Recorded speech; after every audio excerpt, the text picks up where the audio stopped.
All right, good morning, everyone. Welcome to day 2 of our Swedish Learning and Celebration Days. We're so glad to have you all with us, both in person and virtually online.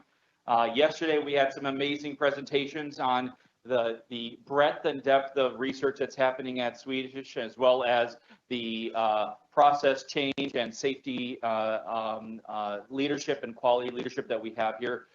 Today we have a few housekeeping things we're going to go through first. Remember that you can get CME credits, and I have to read the exact details here from slide 4. Here, excuse me.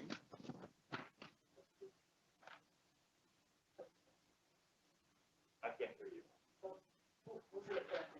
Just remember that you have CME credits. The details are that you can, there'll be a slide, which I can't see right now, with instructions on how to complete the course evaluation and claim your CME credits. And you must complete it in one setting, so please wait until the conference is over to complete the process. And we do appreciate your feedback for the future of this conference. All questions need to be sent in virtually, and please, when you have your question, send it in right away. There's a little delay from when you type your question to when it actually comes to us. And so if you wait until the presentation's over to submit your question, we may be already in the next presentation and may not get to your question. So when you have your question, just type it in and we'll get to it at the end of the presentation. We have several giveaways for attendees who registered in advance. The names and winners will be announced at the end of the day today, and we'll contact you directly. We have a social wall out there with Dr. Fauci, and you can take a selfie with him and post it so that we can, again, broadcast the good work that we're doing here and your participation. So please do so. And there is a Twitter hashtag SLCD2022. So please also use that. And one random attendee that shares a post on the social wall will receive a pair of Seattle Storm tickets. So a lot of reasons to participate here. Okay, today, let's see, we have a couple more things to go over. I think that's it for the announcements. All right, so it is my distinct pleasure this morning to welcome our keynote speaker for our Swedish Learning and Celebration Days. Kristin Flannery is a true internet celebrity, believe it or not. If you're on Twitter, you know her family. But really the main reason that she's here is because of a poignant article that she wrote about her experiences. And I don't want to give too much away, but I will introduce her by telling you a little bit about her background. Kristin Flannery was trained in cognitive neuroscience and social psychology, and now works in marketing and communications at a university-based center for academically advanced students. I want to hear more about that, actually. She and her ophthalmologist husband met in college in Texas Tech University before earning advanced degrees at Dartmouth College. Kristin has experienced an intimate and varied view of the healthcare system. She has been a patient, a spouse throughout the medical training journey, a lay responder and CPR provider, and a caregiver and co-survivor of 2 cancer occurrences and a sudden cardiac arrest. Kristin is an active contributor to MedTwitter, where she and her husband are best known as their social media alter egos, Dr. and Lady Glockenflecken. And with that, Kristin Flannery, thank you. Thank you. Thanks for having me. I'm excited to be here.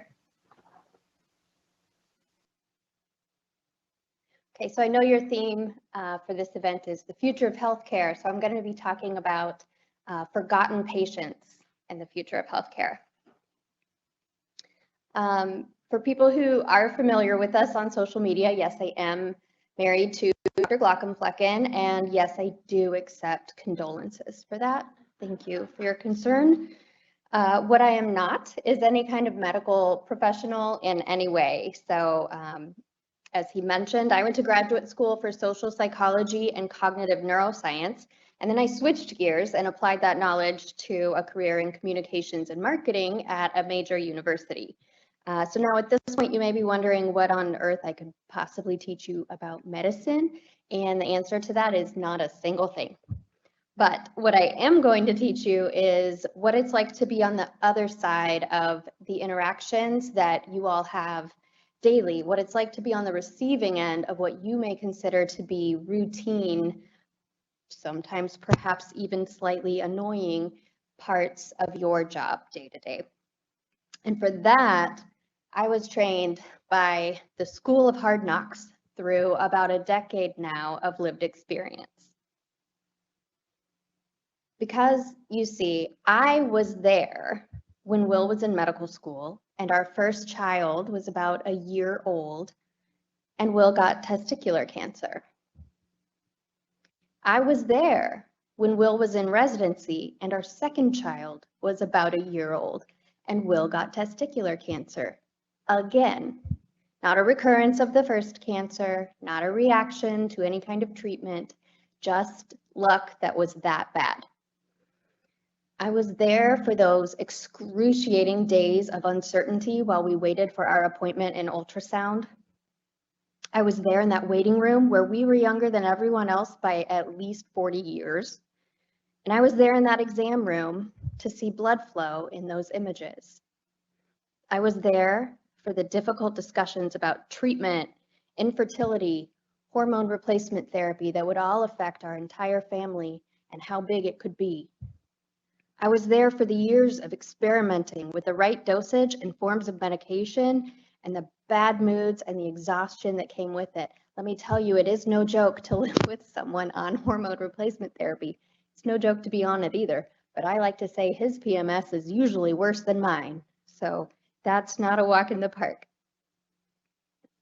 And when our children were 8 and 5, on the night after Mother's Day in 2020, almost 2 years ago, death crawled into our bed while we were sleeping and tried to claim Will one more time. And I was there to fight it.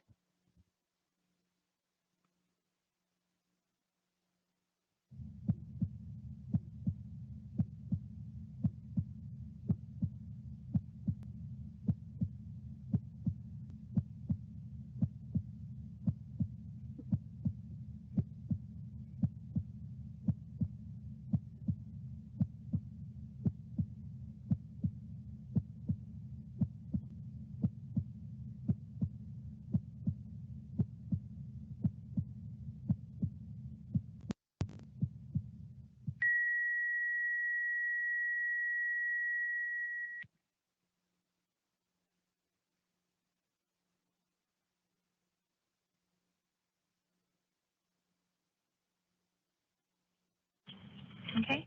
For an unconscious patient, ma'am, go ahead. Hi, Kristin won't wake up. Okay. He's making weird noises. Okay, is his breathing normal? No. Okay. No, he stopped breathing for a little while, and then he started again, and is making these odd noises. Okay, how old is he? 34. Okay. And he's unconscious? Yeah, he won't wake up. Okay, I'm going to walk you through CPR instructions, okay? All right, I'm going to get you, I need you to get him close to the phone. Okay, hold on, let me put... Okay, let me know when you got close to the phone, okay? Okay. Okay, and like I said, they've already coming, okay? Okay. All right, get the phone next to him or use speakerphone and place him flat on his back on the floor if possible. You're going to kneel. I can't move him, but he's, okay. He's flat on his back on the bed. Is that okay? Yep, if you can't move him, then we're just going to go ahead and keep him on the bed, okay? Put the heel of your hand on the center of his chest, right between his nipples, and put your other hand on top of that hand, and you're going to push down hard and fast, at least 2 inches deep, allowing his chest to rise. Is that him? Yes. Okay. 2, 3, 5, 6, 7, 8, 9, 10. 1, 2, 3, 4, 5, 6, 7, 8, 9, 10. 1, 2, 3, 4, 5, 6, 7, 8, 9, 10. 1, 2, 3, 4, 5, 6, 7, 8, 9, 10. okay? Okay, he's not. Okay, keep going. I'm going to stay on the line with you.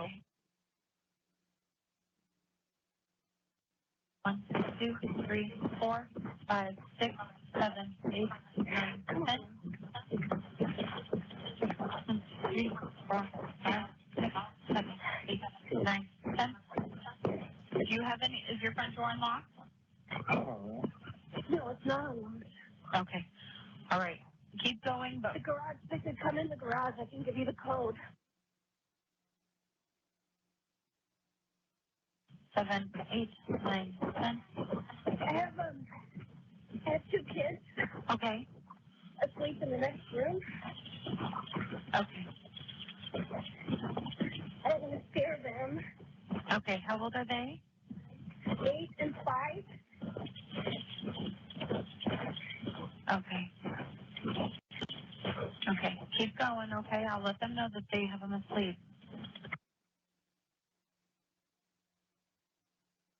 Do you know if he took anything? He's a testicular cancer survivor. He takes testosterone weekly. Okay. I don't know when the last time he did that was. I'm not sure. Okay. Okay. Well, keep going. I'll count if you need help, okay? 1, 2, 3. They're about to pull in, so just keep going. I don't want you to stop once again. Once they start taking over, then let them. But keep going until they have you do so. Okay? Okay. Keep going. You're doing great. 1, 2, 3, 4, 5, 6, 7, 8, 9, 10. 1, 2, 3. They're coming, okay? They're coming as fast as they can. They're there. Just keep going. Okay, I'm really doing it. I know you are. You're doing a really good job, Kristen. I've given them the code to come in the garage.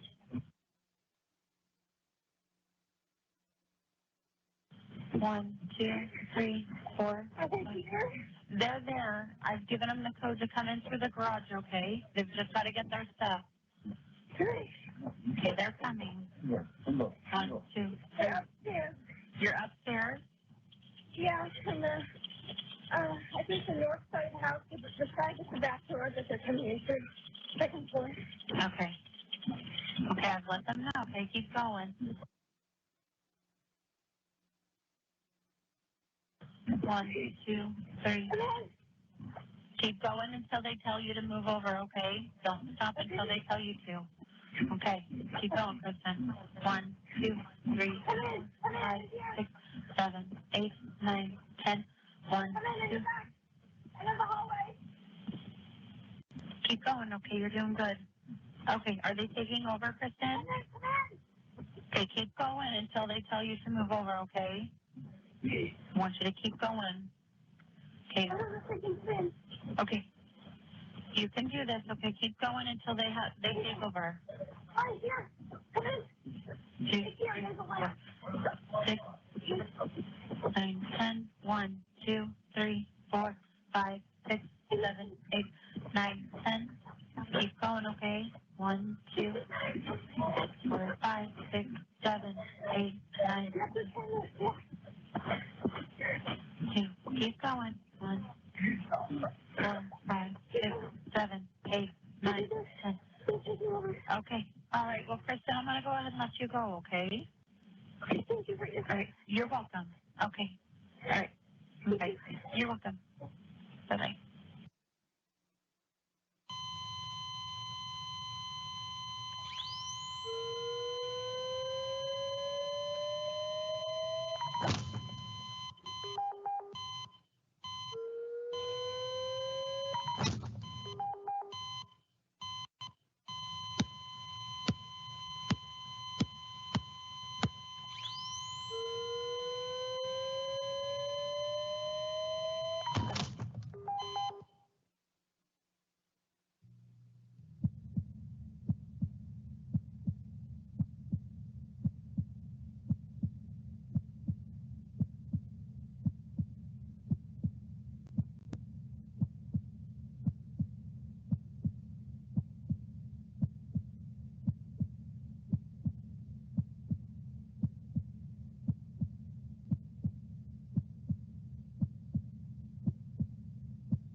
This is Lisa, who was the 911 dispatcher who saved my husband's life. I had no idea he needed CPR. I had no idea he was having a cardiac arrest. I had no idea what agonal breathing even was. She is the one who recognized the signs and knew what to do. She will always be my hero. And this is Lieutenant Greg, one of the paramedics who responded to my call. He took the time to communicate everything to me and keep me updated throughout the whole ordeal. He told me that they had shocked Will's heart 5 times, given him 3 rounds of epinephrine and a dose of amiodarone. Then he explained what all that meant. Most importantly, he saw me and my needs. His eyes were all I could see because it was early in the COVID pandemic and they came in full, just hazmat suit, full PPE, hoods, everything. All I could see was his eyes, but they were filled with such compassion and kindness, and he took the time to answer every last one of my questions. Lieutenant Greg reassured me that they got Will's heartbeat back before leaving the house. And then he gave me instructions written down for how to meet up with them at the emergency department. After that, Will went to the emergency room and then the ICU, where the doctors cooled his brain for 24 hours. They did more than 60 scans and tests of every organ or blood level you can think of. And this is Roger. While my husband was in the ICU, Roger was one of his nurses. He was the nurse when Will had woken up. And when he woke up, as typically happens, he couldn't remember things very well. Because of COVID, I couldn't be in there with him to see him, to talk to him, to comfort him, or to help him remember his life. Roger did that for us. I dropped some photos off at the hospital, and Roger would just sit and chat with him about the people and the places and the memories that were depicted in those photos. Roger helped him exercise his cognitive skills and keep his brain healthy.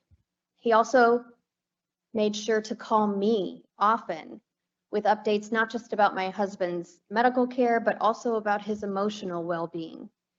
He was the only person from the hospital who asked how I was doing. The only one. He was an extraordinary example of compassionate, patient, and family-centered care. So these people are all fabulous examples of doing it right.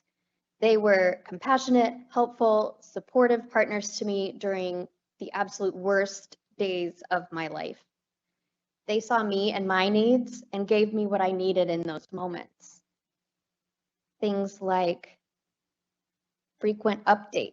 When you are in that situation, especially as so many of us were during COVID, when you cannot be there to see the person, you have absolutely no idea what's going on, and your mind goes all sorts of places of all the horrible things that may or may not be happening.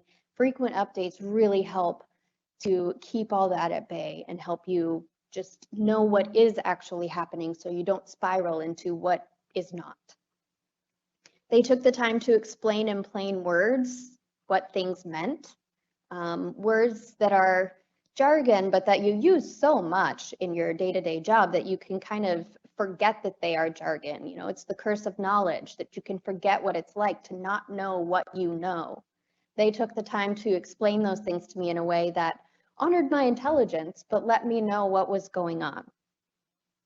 They had compassion and concern for me, not just for the patient. Of course, the patient is first priority, but there's another patient in that room. They gave me written information because when you're in a moment like that, you cannot remember anything. You can't even take in anything. Nothing makes sense. Everything is upside down and nothing can sink in and be processed. And so if you tell someone something in those kinds of moments, they will not remember it. They will not even really understand it. It's very useful to have written information that they can reference later when they've forgotten or that they can use to share updates with other family members.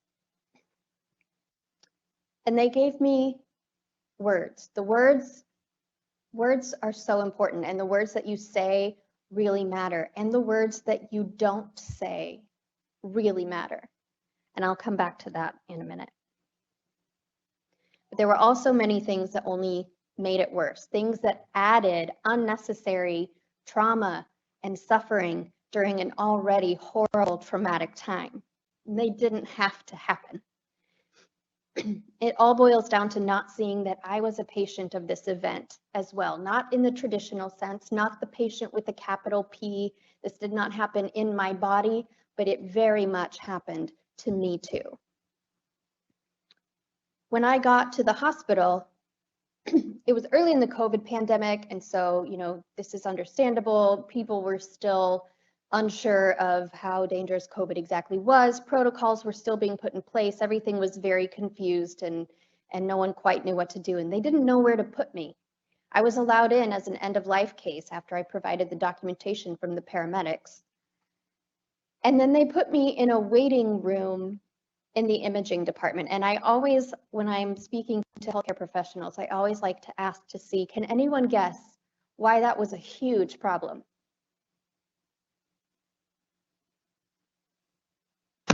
Oh, sorry. They couldn't find me. Oh, that was part of it, probably. They did eventually find me, but yeah, that is a problem. So that's one thing. And this is my point, no one can ever guess. And this is why I know this wasn't malicious, it's an oversight and it's easily fixed. In the imaging department, the walls are lined with lead. You have no cell phone signal. You have no internet connection. It was COVID. They had separated me from my husband. I didn't get to be wherever he was. Now, by putting me in that room, they had separated me from everything and everyone. I was all alone, and I was in shock, and I was experiencing trauma, and I was isolated and alone, and I did not have to be. But I'm not one to just sit around and not solve a problem, and so I found a little spot. If I just walked down the hallway about 20 yards or so, I could still see the door to see if anyone was coming in with updates, but I could get a little bit of a cell phone signal because it was right on the inside part of the door that would lead outside into the lobby. So I would walk down there, make a phone call, give updates. Everybody's looking to me to tell them what's happening. This is a huge shock to everyone in our family. It was sudden, he was healthy, it was completely unexpected. So I would go there to make a phone call, text message, not to mention just to, if somebody was calling me for support, that was very helpful to be able to have that. And then when I was done using the phone, I would walk back in to the room and wait some more. And I had a mask on, but again, it was really early in the COVID pandemic, and so people didn't know if this was caused by COVID or not. They had done a test, but it was in the days where it would be 2 days before we would find out the results of that test. So we just didn't know. So rather than figuring, hey, she needs a place to wait where she can have a cell phone signal, they kicked me out of the hospital. They made me leave because, and I quote, I was making people nervous. That moment was almost as traumatic to me as the cardiac event itself, and it was a completely thoughtless, needless thing to have happened. It still gets to me 2 years later. Before I got kicked out, though, the cardiologist came in and told me what was happening, what tests they were running, all of that. There was nothing in the test to explain why he had had it. I didn't know. So that's good news, I would think, that all these usual cases of why this would happen were not the case. And I mean, it's confusing, but at least it's not that, right? On the way to the hospital, he had been making purposeful movements, kind of trying to extubate himself. All of that is good news. It's all good signs. I fought so hard during that CPR. I just absolutely wrecked my body. He's 6'4", and I did it for 10 minutes on a bed. I fought so hard for my kids to keep their dad. I did not want to have to walk in to their room that morning and say, your dad is dead. He fought so hard in the ambulance on the way over, in the emergency room. They kept having to try to get him not to try to wake up and take things off. So then when the cardiologist came in and told me all the grim statistics about out-of-hospital cardiac arrests that I didn't know, I'm not a medical professional, only 1 in 10 survive, statistics like these. He told me I would have liked it better if you had seen him collapse, because then we would know how long he had been out before CPR had started. I'm sorry that I was asleep at 4:45 a.m. when my perfectly healthy husband tried to die. None of that was helpful. I would have wanted to know those statistics, and I understand the impulses to try to get me to prepare me for what may come. But that just did not feel like this situation was the appropriate time to say that. There was so much fight still in him, and I had fought so hard. And in that moment, we just wanted people to, I wanted to feel like the doctors that were treating him were fighting just as hard as we were. Not that they were giving up, which is what those statistics made it sound like. And certainly not that it was my fault for not witnessing it the correct way. I could go on for a long time, but that would be a whole other talk. And I am working on writing more about that experience. So hopefully there'll be more to come with that. But in summary, it all kind of boils down to just not seeing that person that is there, that's not the patient, but it's happening to them too. And not seeing what they might need, not thinking about what it's like in their shoes. Things like thoughtless placement and isolating them from any sort of support network. The statistics I mentioned, the updates that I got once he has moved to the ICU, they were infrequent. I was lucky to get one a day, and I didn't know when they were going to come. So if I missed it, that was that. And they were rushed because doctors are busy, especially in a place like the ICU. There's so many patients that need them so desperately, and I want those doctors to be putting their expertise toward that. But I wish somebody could have called me that had time to explain to me, because when I asked any sort of questions, they were polite, but I could tell that I was keeping them from something. I could tell that they would rather not be on this phone call and that they felt the need to hang up as quickly as possible. Felt like they were just tolerating my questions instead of trying to think about what might I want to know. This was a surprising one to me, but sensory experience becomes very important, because in those moments you are just walking around like an exposed raw nerve, and it felt like I was just going, my body would just pixelate and disintegrate out into the environment like that Avengers movie. It really would have been nice to have, especially things like touch, to help keep me in. So just keep that in mind when you're designing your buildings, or when you're, interacting with people. Human touch can go a long way in being comforting. Appropriate, consensual human touch can go a long way.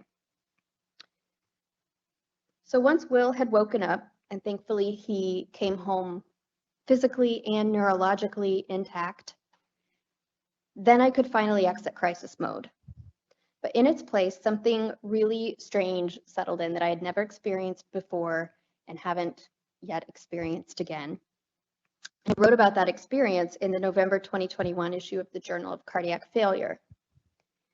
In summary, I didn't know how to explain to my family and friends what I was experiencing, so I used a name for the place I had gone. I called it the quiet place. It was a dark and empty chamber where no words were spoken or understood. If they were there, they flowed in and back out like a silent river Styx just running through my brain. It was a place of grief and distress.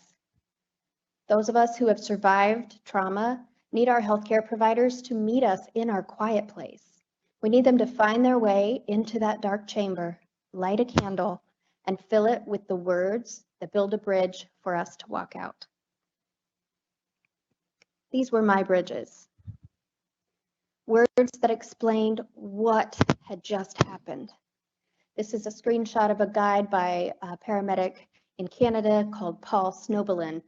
And he has written what I think is the gold standard for a lay responder and bystander resource guide. It includes information back to those sensory things. What did I just see and hear and feel? Why did this happen? Why did the person do that? I didn't know what agonal breathing was. I really needed that explained to me. And one of the things that made me feel the most comforted was when someone told me, somebody who's a physician assistant told me that that was probably a good sign that I had heard that and started CPR, because it, it meant it was still relatively close to the onset of the event. I didn't know that. That was helpful to know. Will they be okay? What happens to them now? What about me? What happens to me now? What do I do? Words that provide validation for the experience you've just been through. I read Dr. Rana Adish's book, In Shock. If you haven't read it yet, I highly recommend it to everyone. It's a wonderful book, and it gave me words to articulate what it was that I was feeling. It really helped me get out of that quiet place where I just couldn't explain what was happening because I did not have the words. It gave me the words and let me know that other people know how this feels and that other people see the gaps in the system that I had just experienced, that I'm not the only one. And it turned horrible, horrible pain into beauty, because the way that she writes and the insights she has were just beautiful. Words that help you label. Names have power. I didn't know how to explain to people what it was that I felt. I didn't know how to explain why this all had bothered me so much. And it was because I had been a patient in it too, but I had been a forgotten patient and my needs had not been met. And once I found that language in this article by Katie Dainty and Kirsty Haywood, it just clicked into place for me that yes, that is what this is. That is what I am. They used words like co-patient, co-survivor, forgotten patient. Those all ring so true. And not everybody in a situation where they've had a spouse have a critical illness will consider themselves a co-patient, okay? But just good to know that that does exist as a role out there and to be able to recognize it when that happens. So after our experiences, I remind everyone I can to notice the forgotten patients or the co-survivors, which are just beautiful descriptions for those of us whose loved ones suffer a critical illness or a trauma, because all those experiences happen to us too. I don't know if any of you had spouses or partners during your medical training, but if you did, you know that your medical training very much happened to them too. We have to move around for your jobs. We have to, have schedules that are crazy and can change at any moment. Those things happen to the partners too, right? Well, patients as well. The cancer happened to me too. The cardiac arrest very much happened to me too. My husband doesn't remember a single thing. He wasn't conscious for it. He says he just remembers waking up in the ICU a few days later without any underwear. That's his experience of the thing. I was the one that experienced it and saw it. I wasn't the doctor, I wasn't the patient with a capital P, but it all happened to me too. And the families and the responders, bystander responders, even if they don't know the person, it's traumatic. People connected to the patient are mostly forgotten by the healthcare system. We're just overlooked. So be sure to reach out and check in on those people. Have compassion for them. Try to understand what it's like, what they're going through. Understand that they have just suffered the same trauma as your patient, just in a different capacity. And help them get the support they need. The onus is placed on us. Everyone just says, I hope you're getting help. Well, we're not in a state that we can do that. We're in shock. We're experiencing trauma. It's just too much to handle, to be able to do simple things like try to find somebody to help you or talk to you about it. Write things down for us. As I've mentioned, we're not going to remember what you say. Help us connect with somebody who can provide whatever help we need. Don't just tell us to go find it ourselves. Help us find it. Help us connect with somebody. You have all sorts of connections in a hospital system. Help us not have to navigate medical trauma or our broken healthcare system all alone. My experience really illuminated for me that healthcare was designed with disease and not people at its center, which is to say, of course, it was badly designed. Not on purpose, not with any malicious intent, but that is what it's designed to do. But the good news is that that means it can be redesigned into a system that is built around people and not just disease. Because the role of providers, of caregivers, is to relieve suffering, not add to the pile. You can create a system that understands the roles of a co-patient or co-survivor and sees and hears and helps them. You can codify solutions and systems of support for those people into your protocols.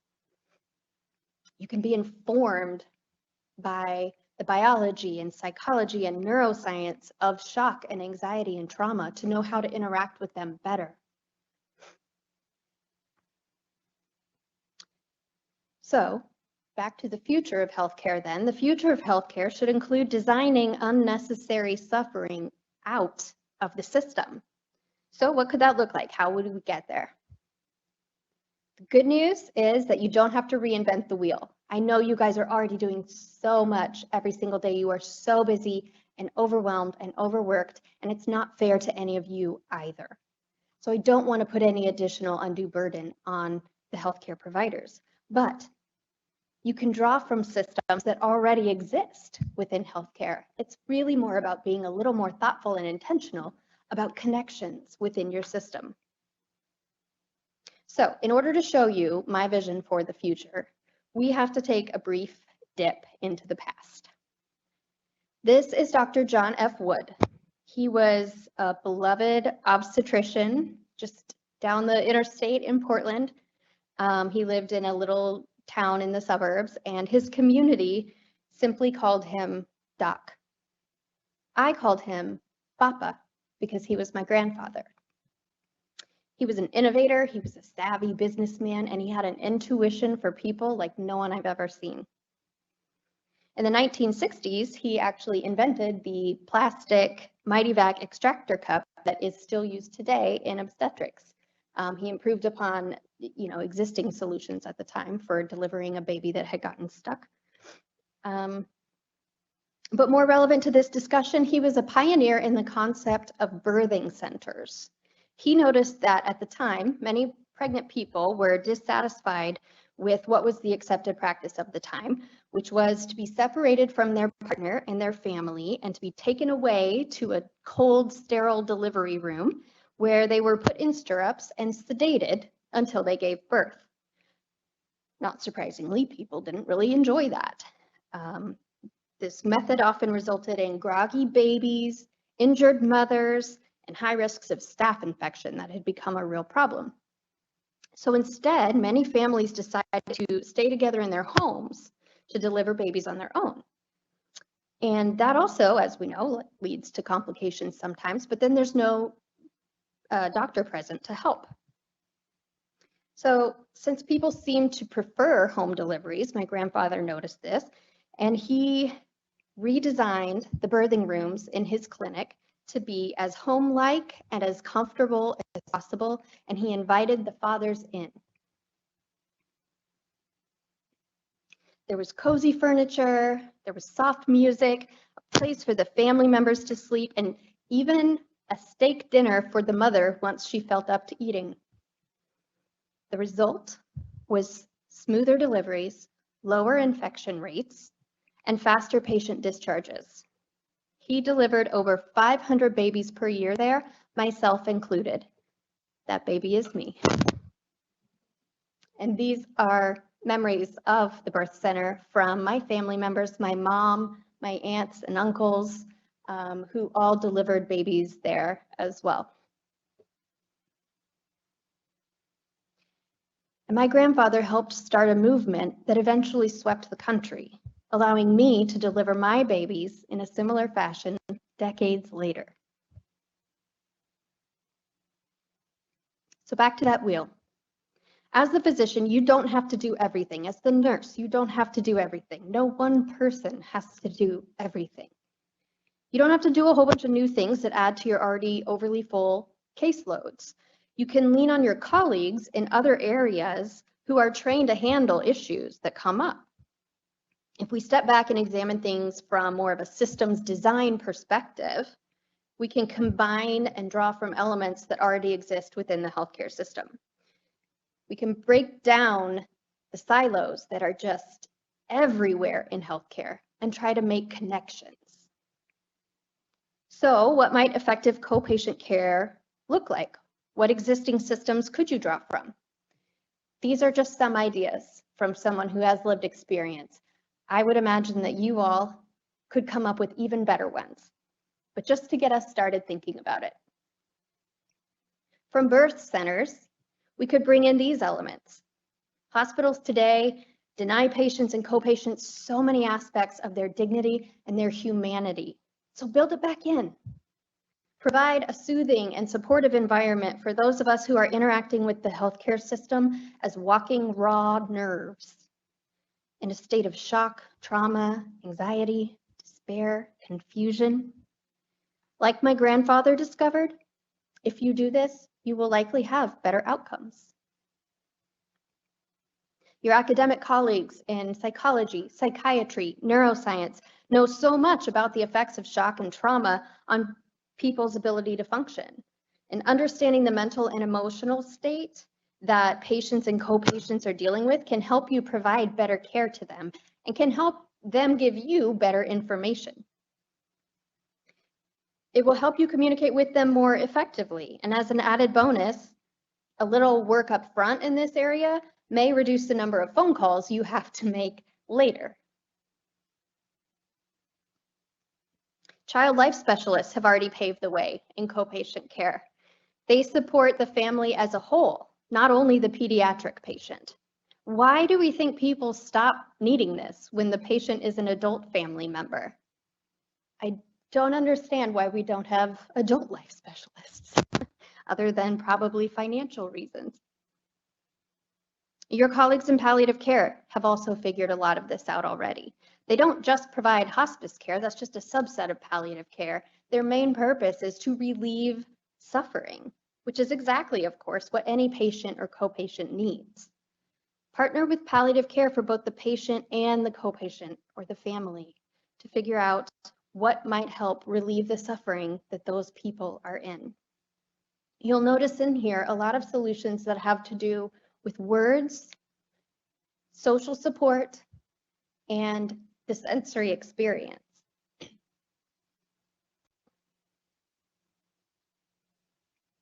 And it doesn't just take a village to raise a child. It takes a village to be a human. Remember that co-patients and co-survivors also need you to help us get the care that we need. Remember that good communication is compassion. And I will leave you all with the same request that I always made to my husband back when he still had to take real call and didn't have time to nap during the work week and make silly videos. Remember that before you are a physician, before you are a nurse, before you are a healthcare worker, you are a human.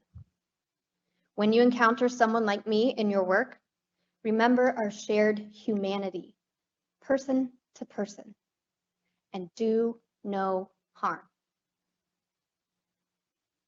So thank you, everyone. I really appreciate you showing up today, and I'm happy to take any questions that you might have.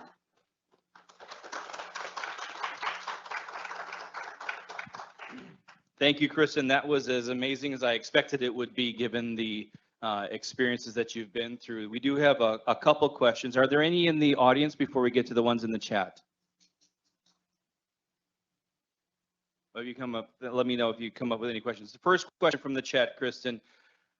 Looking back, hospitals should have allowed at least one family member to be with the patient even during COVID. Hope we have learned from this. Would it have helped you, Kristin, to be with your husband at least once a day in the ICU for both you and your husband? Absolutely. I can't stress enough, and I think we're going to see over the next years and decades how traumatic that was to be separated during a time like that. I was a lucky one. My loved one survived. Many people They didn't get to say goodbye. They didn't get to say anything. It would have been helpful to be there because you don't realize how much information you get just, or maybe you all do because you do it for a living, but just from looking at the person, you know, like, is he still weird and gray or is he pink now? And, you know, is he kind of moving around or making any noises, or is he just like totally silent and still? Just little things like that that give you tiny little indicators that are hardly worth mentioning, you know, when you think to give a medical update. But they really do give so much information just by being able to see the patient. And then back to that sensory piece, that human touch piece, to be able to touch the person goes a long way in healing for both of you, really. I didn't get to see him after he left. You know, I watched him turn blue and then purple under my hands. And then I watched them take him downstairs and lay him on the floor, gray. And I heard his body slam against the floor as they delivered the first shock. And I never got to see him again. And I'm so glad he survived, because if he hadn't, that would have been it.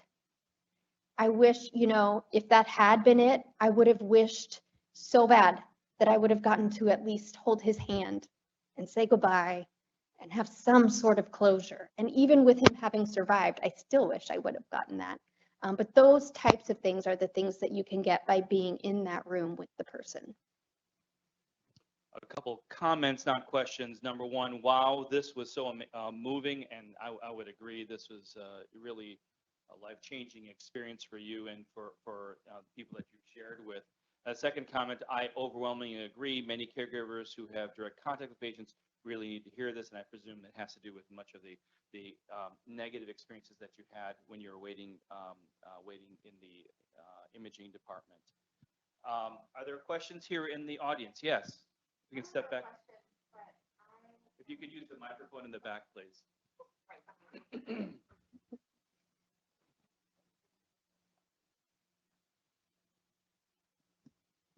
Okay, can you hear me? Yes. Just a comment, really. I am an ER nurse, and in my background, I'm in clinical education now, but still pick up shifts. And I just want to say how important this is right now, because all of our visitor policies are changing, and we're now allowing visitors back in the hospital. And for, I mean, a year plus, ER nurses and ICU nurses and everyone in those really critical bedside spaces where these traumatic events happen, we've gotten used to not having the family there to console and to have spiritual care come in and be with them and think of all these other resources that we have to offer them. So I think now, as we're adding visitors back to the bedside and family back to the bedside, the staff need to be reminded how to care for the family again. And so I'm so grateful to have you here today. And I just hope that you just keep spreading the word to everybody how important those co-patients are. So thank you. Thank you. And yeah, this is your chance to redesign the system. You don't have to just put back in place what was there before. If it was working, great, do that. But also think about what might not be working or what might be missing that would really work. I have a question. I know that you're a student of this in preparing for presentations and going around and evangelizing about multiple things, including the co-patient experience. What models have you seen around the world that do it better than we do? Specifically, not in childbirth or in hospice, but in general healthcare. I haven't. And that makes me really sad. And that's why I feel like this is so important to think about. I mean, I haven't seen everything.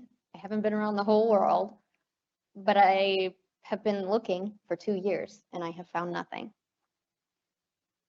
So this is really, it just seems like an enormous oversight. When I say it like that, it's like, duh, we should have that, of course, but we don't.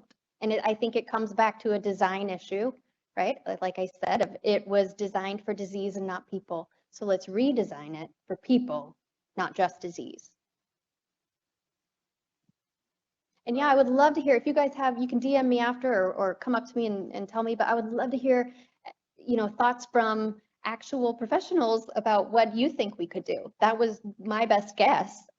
You know, I've seen pieces of it here and there that I cobbled together into that little model, but you guys could probably have such better ideas. That was amazing. You know, one of the things that comes to my mind is leveraging technology, which is low cost in many ways, to be able to create those bridges, the communication bridges, maybe not the physical sensory, but maybe the visual or auditory sensory connections that we could have. That's something that we could, you know, we're in the process of building patient experiences, both in the outpatient and inpatient setting, that could provide synchronous and asynchronous communication. That's a simple thing that, you know, we could do now. That doesn't require a heavy lift. Right, yeah. A warm blanket. I mean, something as simple as that really goes a long way. You know, therapy dogs, if you have that available to you. Well, we got therapy dogs here today, actually. Cool, perfect. I mean, there you go. That's right there. Did you know they were there? I did not. Do we have a therapist? Here we Oh, are. star of the show. Yes. There we go. Perfect. I have a quick question. Yeah, please. Did you ever receive answers to why that event happened? No, we don't know. We did genetic testing and he does have a mutation in a related gene, but it's a variant of unknown significance. And so we don't know if that did or didn't contribute. His one of his parents also has the mutation, we now know.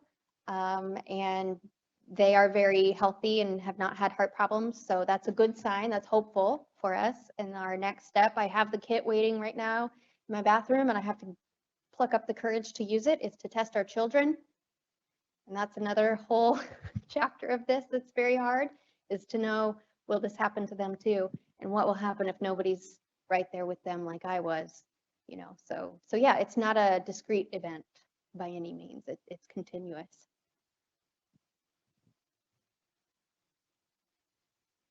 Thank you so much, Kristin. It was a blessing to all of us, and I'm going to tell every caregiver to listen to this for so many reasons. I just want to thank you for sharing from your perspective. That was so helpful. And I actually have a son who had a cardiac arrest playing sports, which, you know, we hear can happen. And my husband ended up doing CPR for 10 minutes. You know, he had learned CPR as like a, whatever, I don't know, Boy Scout. And so he was just doing whatever. And I was just walking around in circles, like absolutely in shock. But what you've helped me understand is that my husband, he still is so traumatized. Nobody said anything to him like he should maybe get help for that. Look, but Ford's, he's still alive, but March 21st is, we call it his Alive Day. Yeah. But I think I mean, even to tell family members that have been a part of that, you know, how are you doing? And because Brad is such a good caregiver and we had 2 other kids, and I feel like even for him, the books that you've shared will be really helpful. So I just want to thank you for sharing this with the world. I think you are making hospitals a better place. You've already changed it for us sitting here and all the people listening. So I just want to thank you very much, also on behalf of my husband. Thank you. And I hope you do share with him. These have been very helpful with me. And that's why I'm leaving this up as we do this. So in case anybody wants to find those resources. Well, thank you again for making the trek in to see us. This has been the highlight of our 2-day celebration, and let's also make it a celebration of Will's life and of the experience you're sharing with everyone else. So thank you. Yeah, thank you. Looks like we've got some more things coming through. Okay, all right. Sorry. Another comment. Thank you for this important testimony. Question: are you working with hospitals on an education program for staff to work with patient families? Not directly right now, is the short answer. I think about this a lot. I have been mostly working by speaking and writing, and I am continuing to do those things. And also social media. I have, the ability, I keep hitting that, I'm sorry. I have the ability to reach a lot of people that work in hospitals that way as well. And so I do try to share in those channels. I have thought about, I should probably at some point when I can do it, write a letter or go in and see the hospital where I was and explain to them how that all, was like from my perspective. I don't want to blame or shame anybody because I understand everybody's just doing their best and it was a very weird time and everything was up in the air. So I get it. I am understanding of that, but then I also think it's good for people to know so that they can do it better, for other people. But I would definitely be open to working with hospitals. I just haven't moved into that space yet. It's kind of baby steps, that would be a little bit harder emotionally for me, I think, but the further away we get from it, I think the more possible that is. Two more comments here. This reminds me of trauma-informed care. I don't even know what trauma-informed care is. Maybe somebody could explain it to me. What's trauma-informed care? Maybe I'm not the best person to describe this, but trauma-informed care is something that we're really trying to stress to bedside staff on understanding the experience of the patient before they come into the hospital. So if you have a behavioral health patient, what has their experience been like before this event, and what will your actions do to further that, and what could your actions do to help prevent any more trauma from happening? Absolutely. And your colleagues in pre-hospital care have a lot to say about that. There are a lot of things that you could glean from them as well. They are actually going into the houses and seeing the family photos and seeing the family members interacting, and they have a better understanding of what it is that this is like and how it affects the family unit as a whole. So they would be good resources as well. And one last comment, it could be a U.S. healthcare design issue. Another thing that I would say on that is there is a very interesting new interaction between architecture and hospital training programs, surgeons, and this may be something that, because it's going to be infrastructure in addition to the personnel changes and custom changes that we need to make. And I don't know if you have any thoughts on that. Yeah, healthcare design is a thing. Who knew? I learned that recently. And there are some really great resources and books and all sorts of things out there about that. So I would encourage people, if you're interested in that topic, to look into those. Even things like hospital gowns, right? Designing those for the patient so that, you can give some of their dignity back, make them a little more comfortable, but still accessible for what you need to be able to do with the patient. Things like that. Definitely look into to healthcare design. Well, thank you again for taking time to be with us this morning and sharing your experience, and we really appreciate your contribution to our U.S. healthcare system. Thank you. Well, thank you so much, and thanks for having me.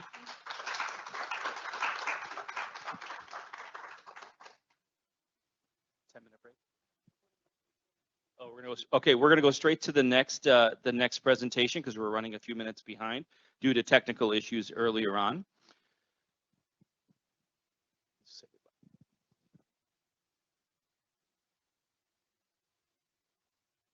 All right. Our next presentation is by Kelsey Smith.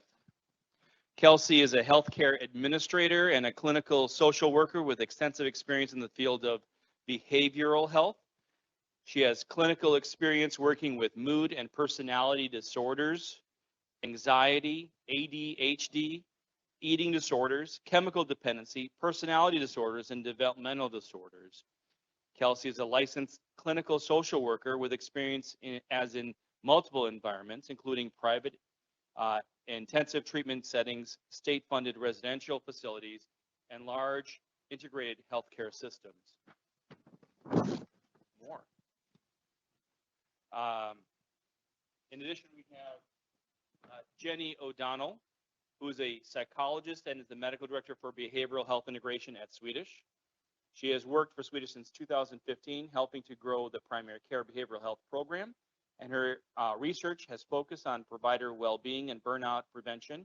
And this work has continued at Swedish throughout a variety of avenues, including wellness committee, well-being presentations, and core leader support through No One Cares Alone. So I'd like to welcome Jenny and Kelsey to talk about wellness and behavioral health, one of our pillars of our Swedish Learning and Celebration Days. Thank you.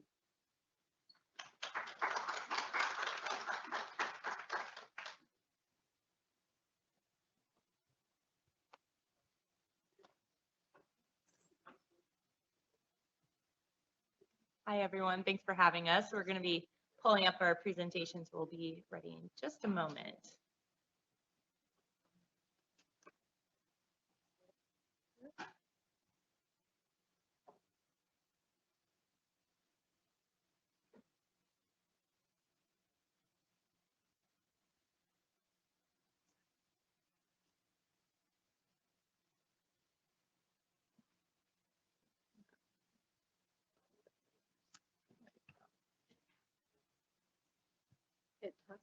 Yep, I found it. All right. I don't know if we can minimize that great part, but so as he said, my name's Kelsey Smith. I'm the Regional Director for Behavioral Health Acute Care at Providence Swedish. And I'm Dr. Jenny O'Donnell, psychologist, medical director for behavioral health integration. So I focus on the behavioral health delivery on the ambulatory side. So a lot of our work is focused on how we deliver care to our patients, but Jenny and myself both have a passion for wellness and mental health for caregivers as well. So we are co-chairing the wellness committee at Swedish and wanted to come to you today to talk about mental health and self-care. So our hope is definitely to have this be semi-interactive. Unfortunately, we do not have the ability to do polls in the way that I hoped that we would be able to do.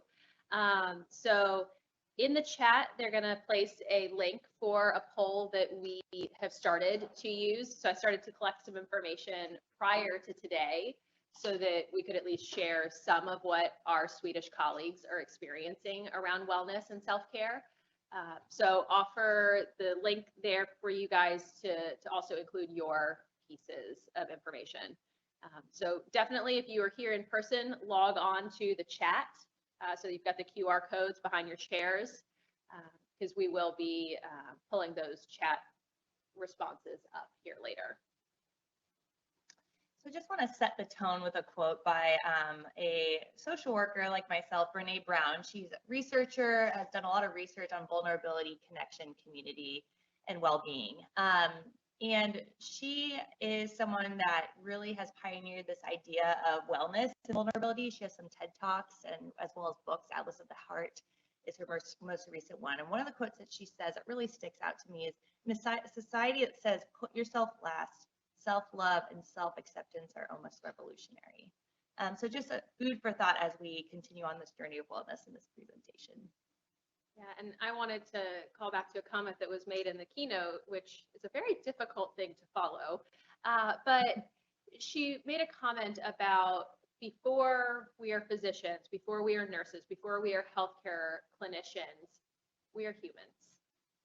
And I think that is at the foundation of what we're talking about today, that you have to put your own mask on before you put on the mask for someone else.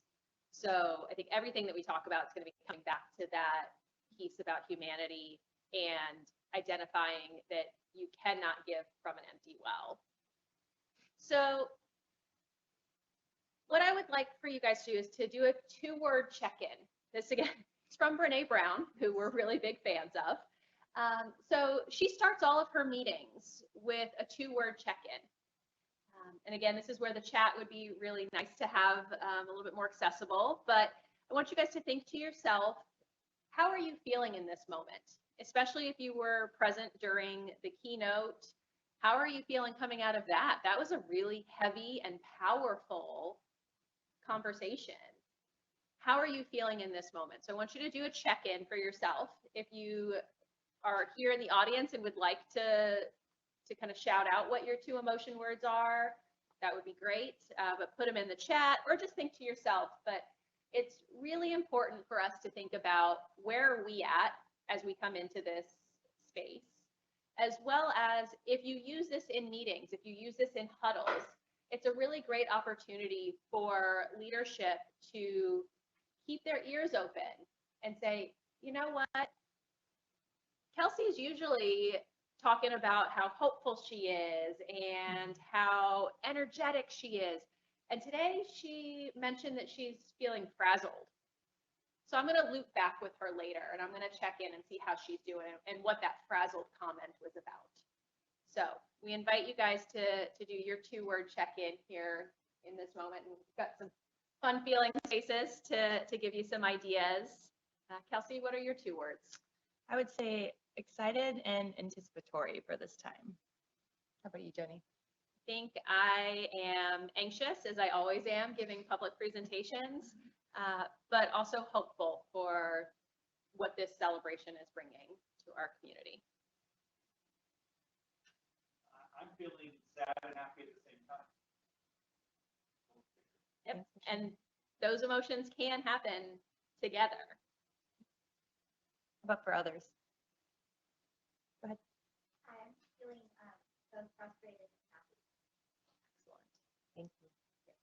One more in the back there. Inspired. And we'll keep an eye on the chat and see the additional comments that might be coming in there for our colleagues that are following us virtually today. Now we're going to see if this will work. Again, we're coming out of a pretty heavy conversation. While inspiring and enlightening, it was also pretty heavy. It has us checking in on ourselves and the way that we deliver care day in and day out. So to help you be present and to help you absorb the material we're going to talk about this morning, we'd like to start with a 3-minute body scan.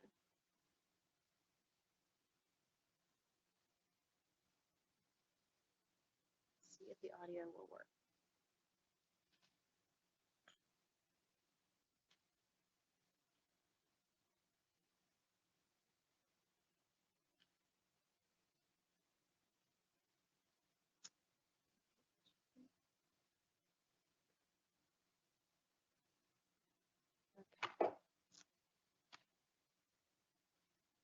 How do we have our tech person to tell me how to make it so that this is what's showing?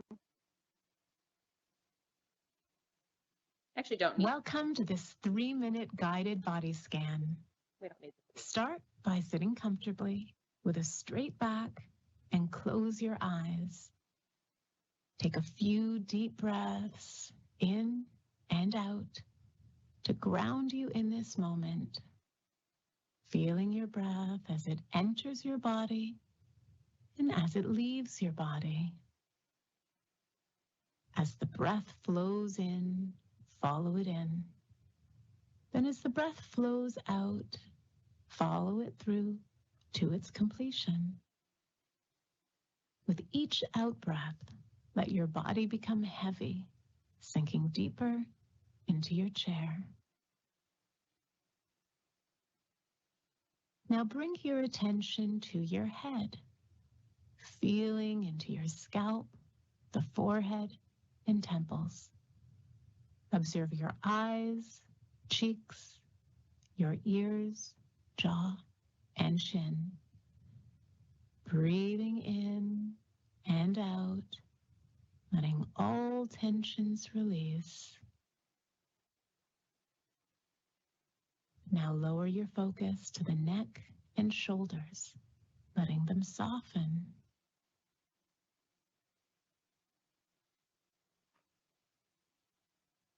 Bring awareness to your arms, extending it down towards the wrists, the palms, and fingers. Observing any sensations that arise on the surface of the skin or deeper within. Now come to the chest and torso area, being aware of the abdomen, then bringing your awareness around to the back, observing your upper back and lower back. And if you notice any intensity here, try directing the breath into those areas, letting them soften. bring your attention to your pelvis and hips, and scanning the legs, the ankles, the feet, and the toes. Direct your breath into these areas, relaxing into stillness. Notice how paying attention to the entire length of your body feels.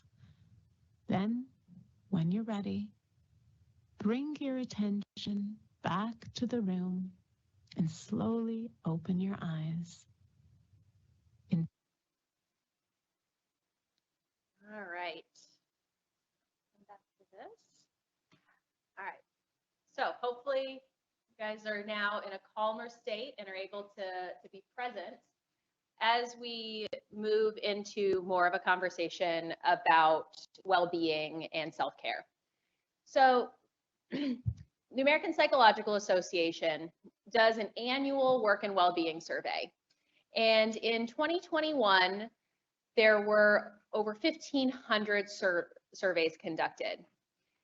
And the results, especially if you look back and compare them to previous years, but the results are staggering and are really indicative of the toll that the pandemic has played, that just all of these different pieces have just continually created this collective trauma, and we are feeling it. No one is okay. So 79% of employees reported experiencing work-related stress in the previous month. Okay, well, we kind of all expect to experience some form of stress, but nearly 3 out of 5 employees reported negative impacts related to that stress. So not only are they experiencing stress, but they are experiencing negative impacts from that, such as depression. So lack of interest, motivation, or energy, lack of effort, cognitive weariness, so just that fatigue, emotional exhaustion, and 44% reported physical fatigue. That's a 38% increase over 2019. We are tired. We are overworked.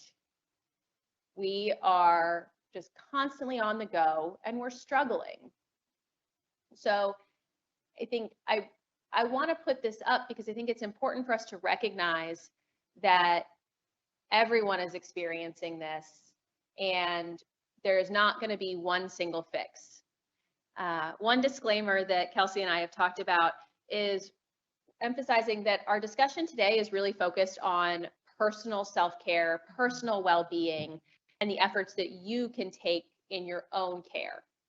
This does not indicate that burnout and emotional exhaustion and all of these things are solely within your responsibility. There are so many environmental contributions to stress and burnout, and today we're focusing on what you yourself can do to help buffer some of that while we continue to work on the organizational, the cultural, the environmental contributors. So just want to add that caveat that we are not by any means discounting all of the other things that play into this. Stress effects on the body. Stress impacts everything. Chronic stress can break us down in every possible way. I am not going to give you guys a medical lecture. I'm not a medical physician.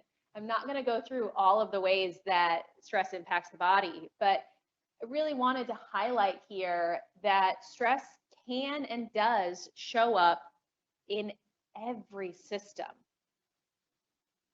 So the key here is for you to pay attention to the ways that stress impacts you.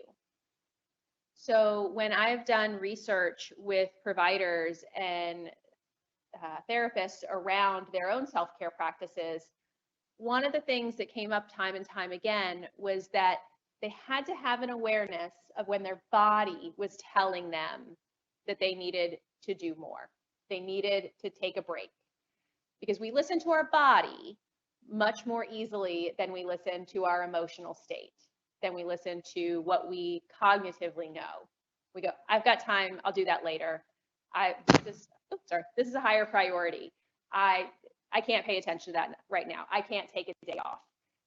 But when you all of a sudden are sick with the flu, or you have a migraine or something else, your body is telling you, no, you can't put this off any longer. You have to stop. And so knowing what are some of those red flags for you, migraines, nausea, back pain, catching every little bug that your kid brings home from daycare. What is it for you? How does your body tell you that you need to take a break? So I'm just going to touch on a little bit of wellness and brain chemistry. So Jenny was remarking on just how stress can affect the body. And I think it's also interesting to note how different chemicals and hormones within our brain can actually affect our mood as well. You know, at the core of our feelings are our brain chemicals, and how those brain chemicals move throughout our system impacts how we feel. And so sometimes these molecules will build new pathways in our brain, or they'll strengthen pathways. So again, on a high level, while I'm not a physician, I do want to walk through some of these different chemicals and hormones and what they contribute to. The first I want to talk about is cortisol. So this is the stress hormone or stress chemical. This is one that actually, from an evolutionary standpoint, is really important in our bodies. It actually helps us and our loved ones to survive. So when you think of those moments where you kind of get this sense of, I need to protect myself, or I need to protect my loved one, that is a cortisol release. And the result of that is that you are able to, you know, take care of yourself, take care of others, and it's a survival technique.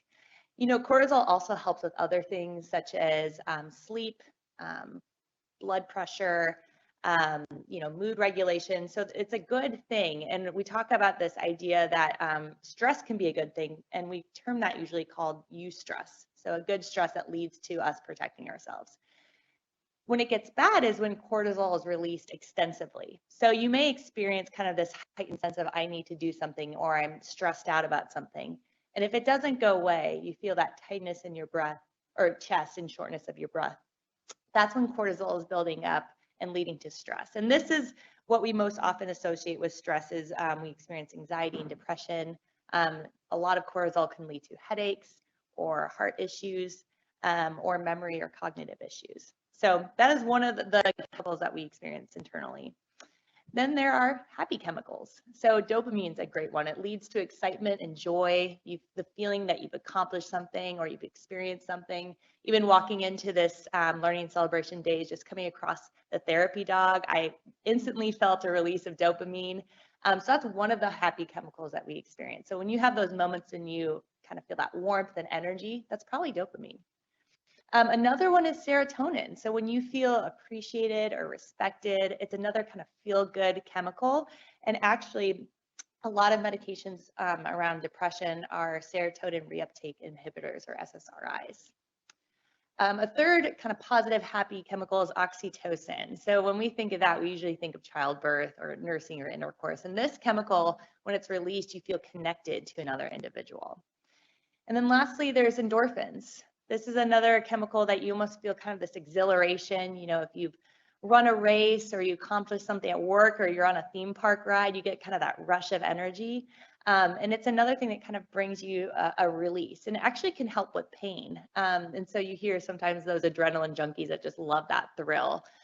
And so that's another type of chemical. And I like to point this out because these are all within our bodies. We have different compositions of these things, and we can do different things for our wellness that will increase these different hormones and chemicals in our body, which contribute to our overall happiness and wellness.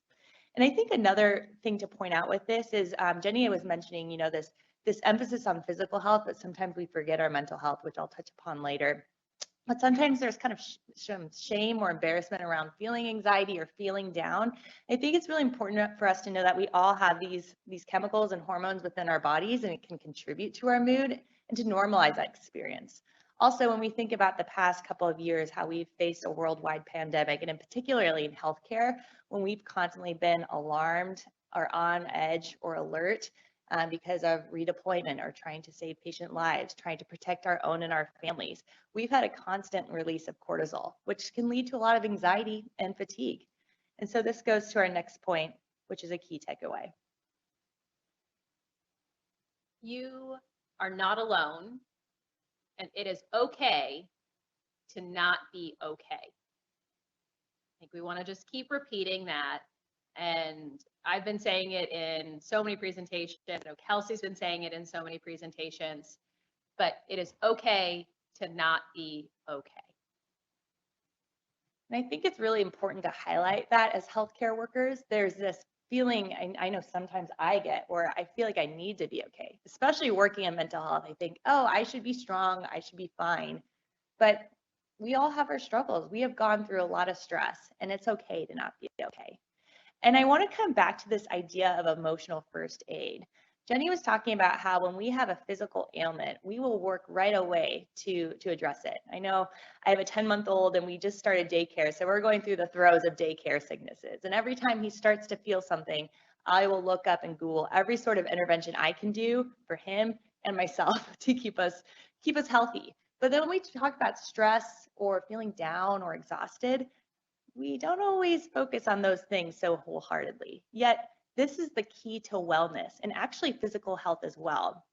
And I like this idea of practicing emotional hygiene, just like we practice physical hygiene. So if you think of physical hygiene, the things that come to mind for me are brushing my teeth, eating a good meal 3 times a day, or sometimes I snack, so maybe 6 times a day, going for walks, or being able to make sure that I keep up with, certain exercise routine. That is something that maybe I do with brushing my teeth a few minutes a day, every day, and it contributes. Those little things on a daily basis contribute to my overall health and well-being. And we need to treat our emotional hygiene the same way that we do our physical hygiene. There's a psychologist, Guy Winch, and he does a TED Talk on emotional well-being. I encourage you to look it up. But just wanted to pull out one of the statements that he made that I think is really important. He says, we sustain psychological injuries even more often than we do physical ones. Injuries like failure or rejection or loneliness, and they can also get worse if we ignore them. And they can impact our lives in dramatic ways. And yet, even though there are scientifically proven ways to treat these types of psychological injuries, we don't. It doesn't even occur to us that we should. Oh, you're feeling depressed? Just shake it off. It's all in your head. Can you imagine saying that to someone with a broken leg? Just walk it off. It's all in your leg. So I think it's really important that we come back to the heart of the issue, which is how can we maintain our emotional wellness? Now you may be saying, Kelsey, this is all really great in theory. Love this idea of wellness. I don't have time. I'm too overwhelmed. How do I even start? And there's kind of some stereotypical ideas of what wellness or self-care can look like. Maybe the image that comes up in your mind is someone in a meditative pose for hours on end, or laying on a couch talking to someone. But there are so many small and easy ways we can start to integrate wellness into our lives. And like I said, just like physical hygiene is important, brushing of our teeth, eating it, multiple times a day, we can do that in our emotional lives too. And so I just wanted to give some tips. These are not all comprehensive, just some ideas of if you're asking, how do I start this? How do I be more intentional on how to get this going? So how to integrate self-care into your daily routine. First, make it your own. If you don't like meditation, that's okay. Maybe you like movement. I know for myself, I love going on walks. That movement, that cathartic experience, going on a walk with my husband, talking about the day, that's my self-care. And I know that's the thing that works for me. So find those things that really resonate with you and think about integrating those on a regular basis. Make it micro. So, self-care doesn't have to be an hour-long ordeal. It can take 2 to 3 minutes.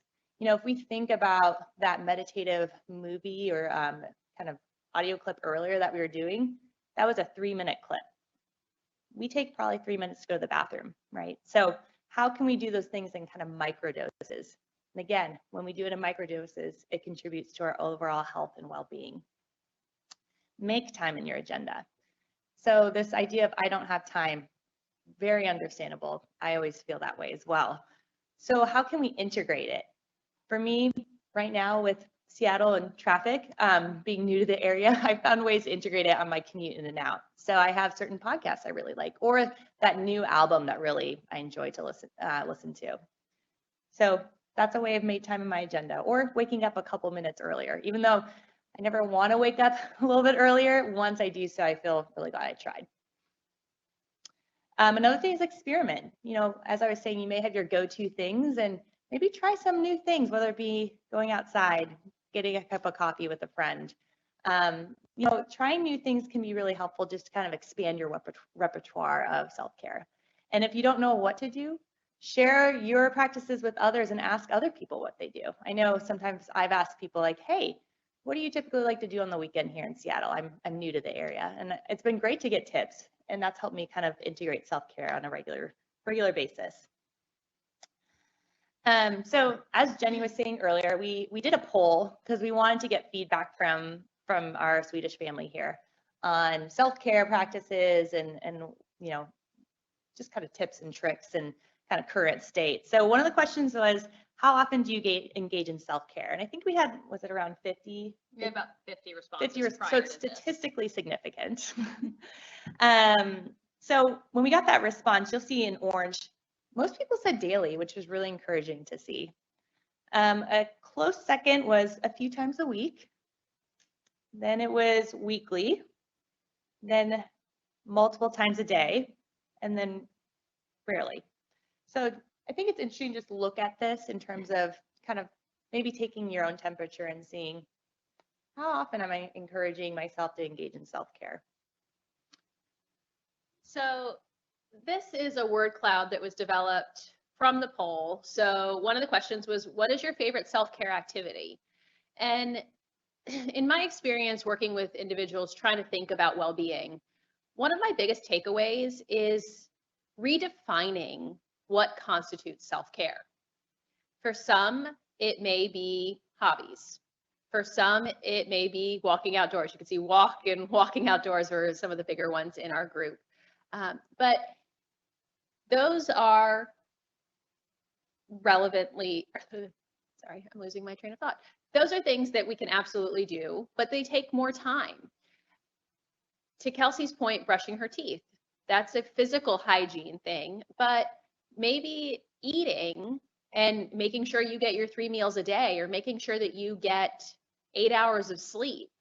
Those are good for your physical health, and they constitute self-care for your emotional well-being, because by doing those things, you have fueled your body, you have restored your body, and you have given yourself more opportunity to be present. So really be thoughtful about what constitutes self-care for you.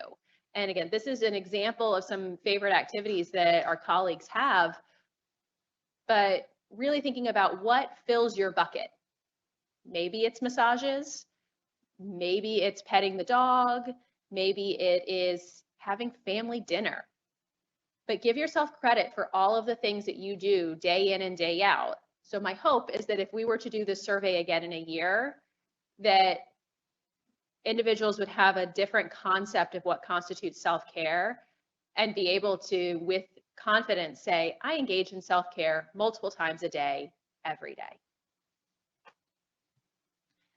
So one of the other questions we asked was barriers to self-care. What are the things that keep you from doing self-care?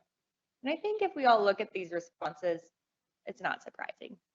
Work being the largest one, there's no time being the second largest, kids, lack of ideas was actually the least, money and other things. So again, kind of going back to the idea of, I feel like with work and time, where do we fit in self-care? And it goes back to just a little goes a long way. Yeah, and looking at the survey results, we did have an option to specify other. And if I looked through those responses, a lot of what was coming up were things like prioritization, like really making sure that I emphasize my self-care. It's not that I can't do it. It's not that I don't have the time. It's that I'm not choosing to make this my priority. So we've given you guys just some really overarching reasons why well-being is important.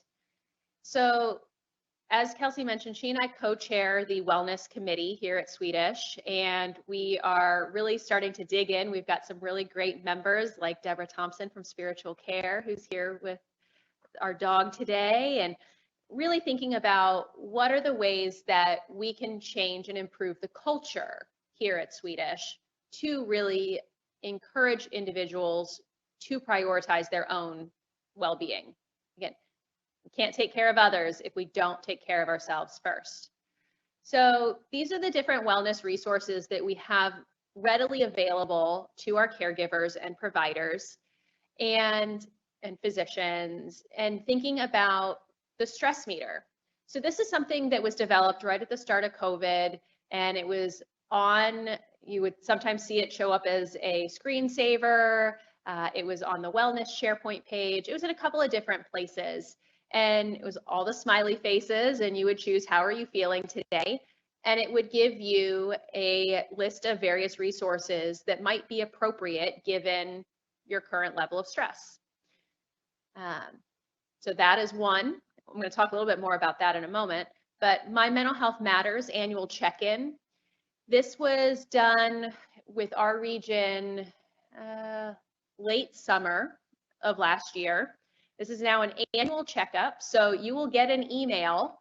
We're getting ready to determine what phase we are in for Swedish Central, Puget Sound, and so you will get an email asking you to do a mental health checkup, just like you are encouraged to do your annual physical checkup.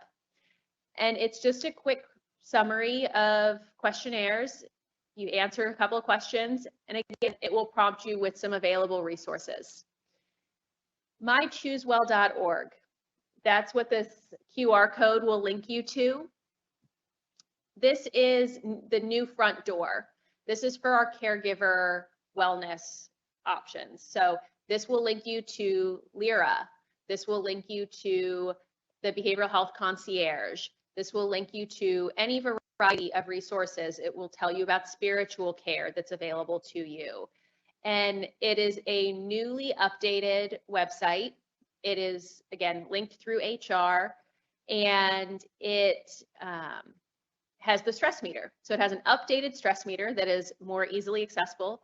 The website is mobile friendly, so you don't have to be logged in to your Providence account to access it. But again, bookmark that. That's going to be a really great resource for you, a quick and easy way for you to access resources, as well as to direct your colleagues to resources if you notice that they might be in need.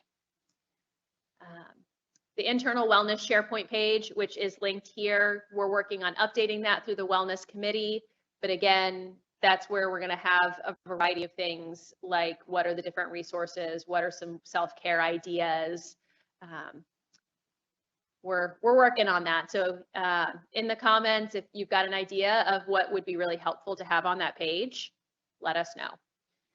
Lira and the Behavioral Health Concierge. So this is a free, so you get up to 25 free visits through our EAP every year. So Lira would give you an in-person option. The Behavioral Health Concierge is our internal Providence resource. They are virtual therapists. I know personally at least a handful of the providers on that team. They are high quality, amazing providers. And you go in and you do virtual visits, 45 minutes, really just, again, prioritizing your own well-being. And our benefits give us 25 free visits a year. Take advantage of it. Yeah, and just one other note about that, with being newer to Providence, Swedish, having moved here from LA recently, this is a very unique and amazing resource to have for free. And I know therapy, just access to therapy, has been really hard for everyone because of the pandemic. And so this is something that I've seen you can get same day, next day access. It can be in-person telehealth, and it's through our employer for free. So pretty cool. Evenings and weekends as well. I would highly recommend the Behavioral Health Concierge if the things that you want to talk about are really related to your work here in healthcare. Lira is amazing, but they contract out with a variety of different therapists and psychiatrists in the community. So make sure that if it's really something that you feel that understanding the Providence healthcare kind of culture is going to be important to you being successful in your care, I would opt for Behavioral Health Concierge over the generic Lira, but both are good. Yeah, and it is confidential. So, you know, notes, anything like that, it's all confidential, which is a common question we get. So.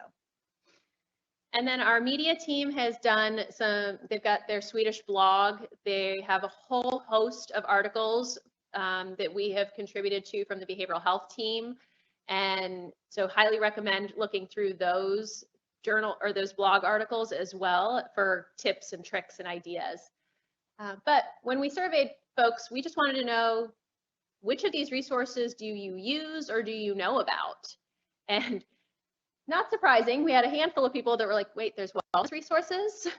But the one that most people knew about was the My Choose Well. And that's been a recent push as well to notify folks about that resource. So glad to see that people are starting to see that. So again, I've already spoken about the Behavioral Health Concierge group, but this is a flyer. And we, as the Wellness Committee, they put together these amazing little cards.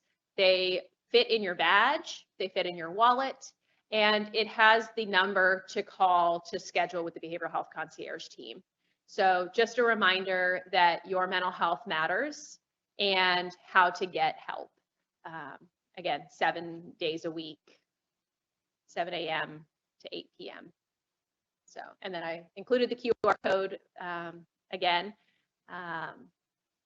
And I will also send out or have the moderators here include, we have May is Mental Health Matters or Mental Health Awareness Month.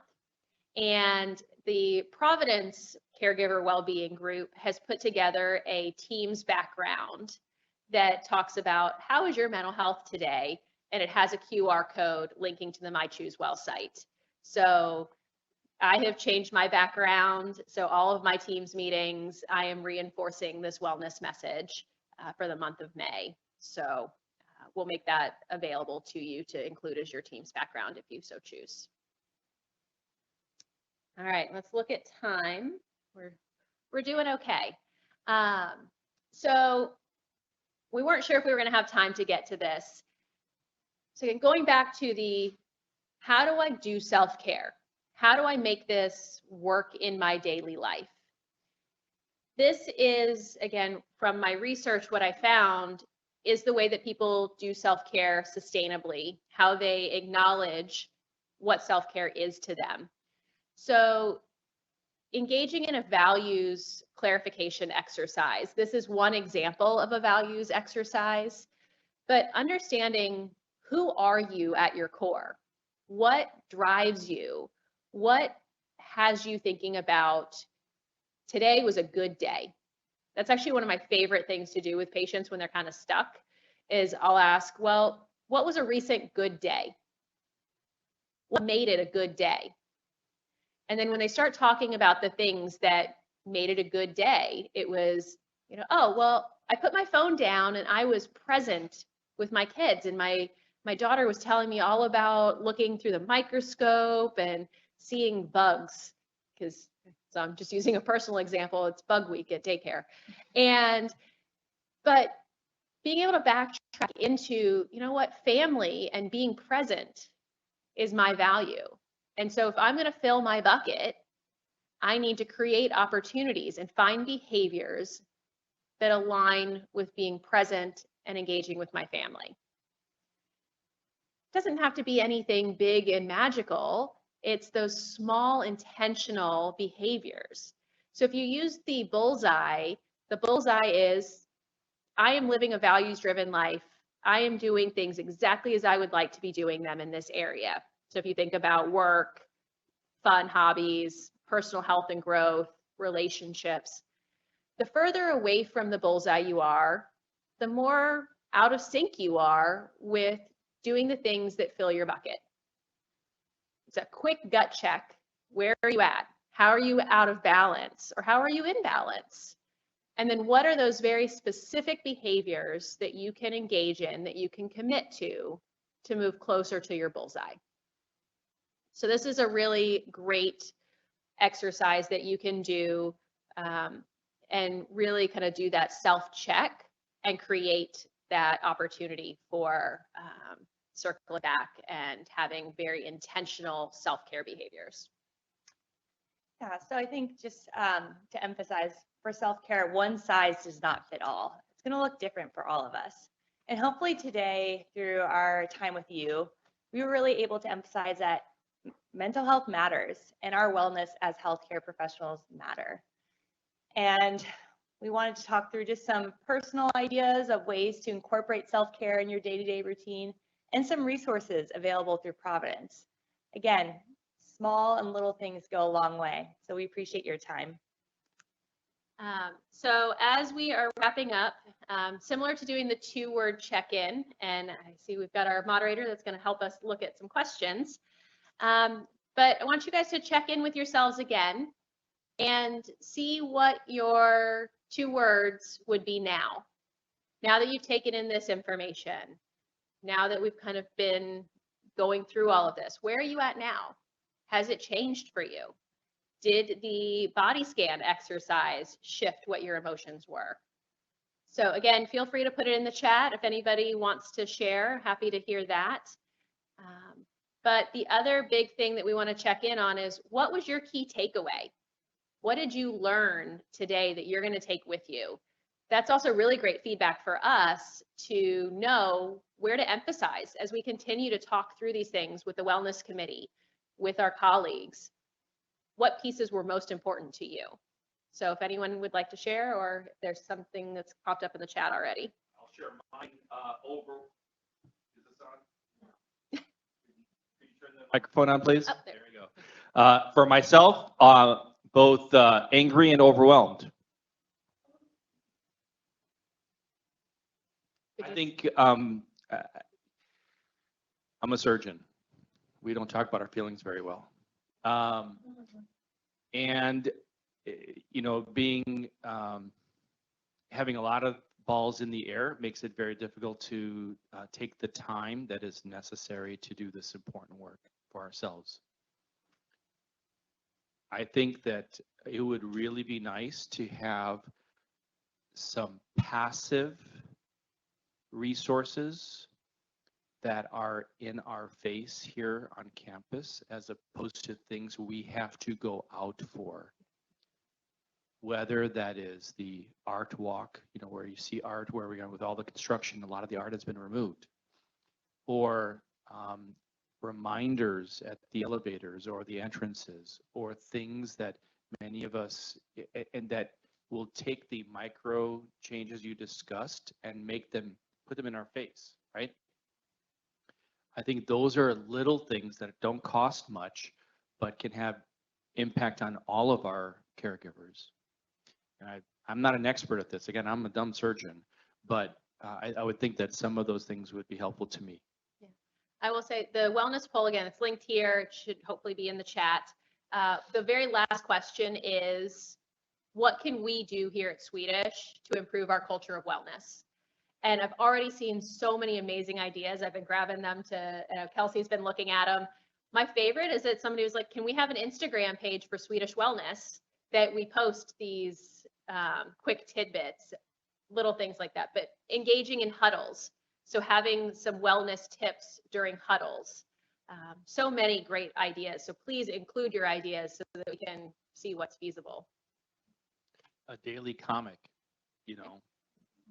On top, you know, we get We Swedish or whatever they rebranded it to, you know, instead of it all being words that you don't have time to go through that email, open it up with something that makes you smile. I mean, little things like that I think would be helpful. Again, something passive without having to make that activation energy to get to the next level. There are some comments in the chat, if I may. First comment, thank you for providing a spotlight on mental health mental wellness for our caregivers, Dr. O'Donnell and Kelsey.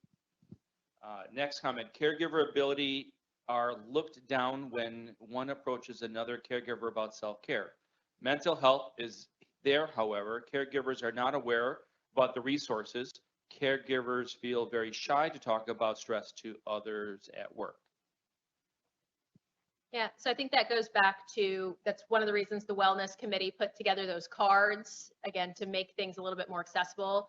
If your department does not have those cards readily available, message me or Kelsey, we'll get them to you.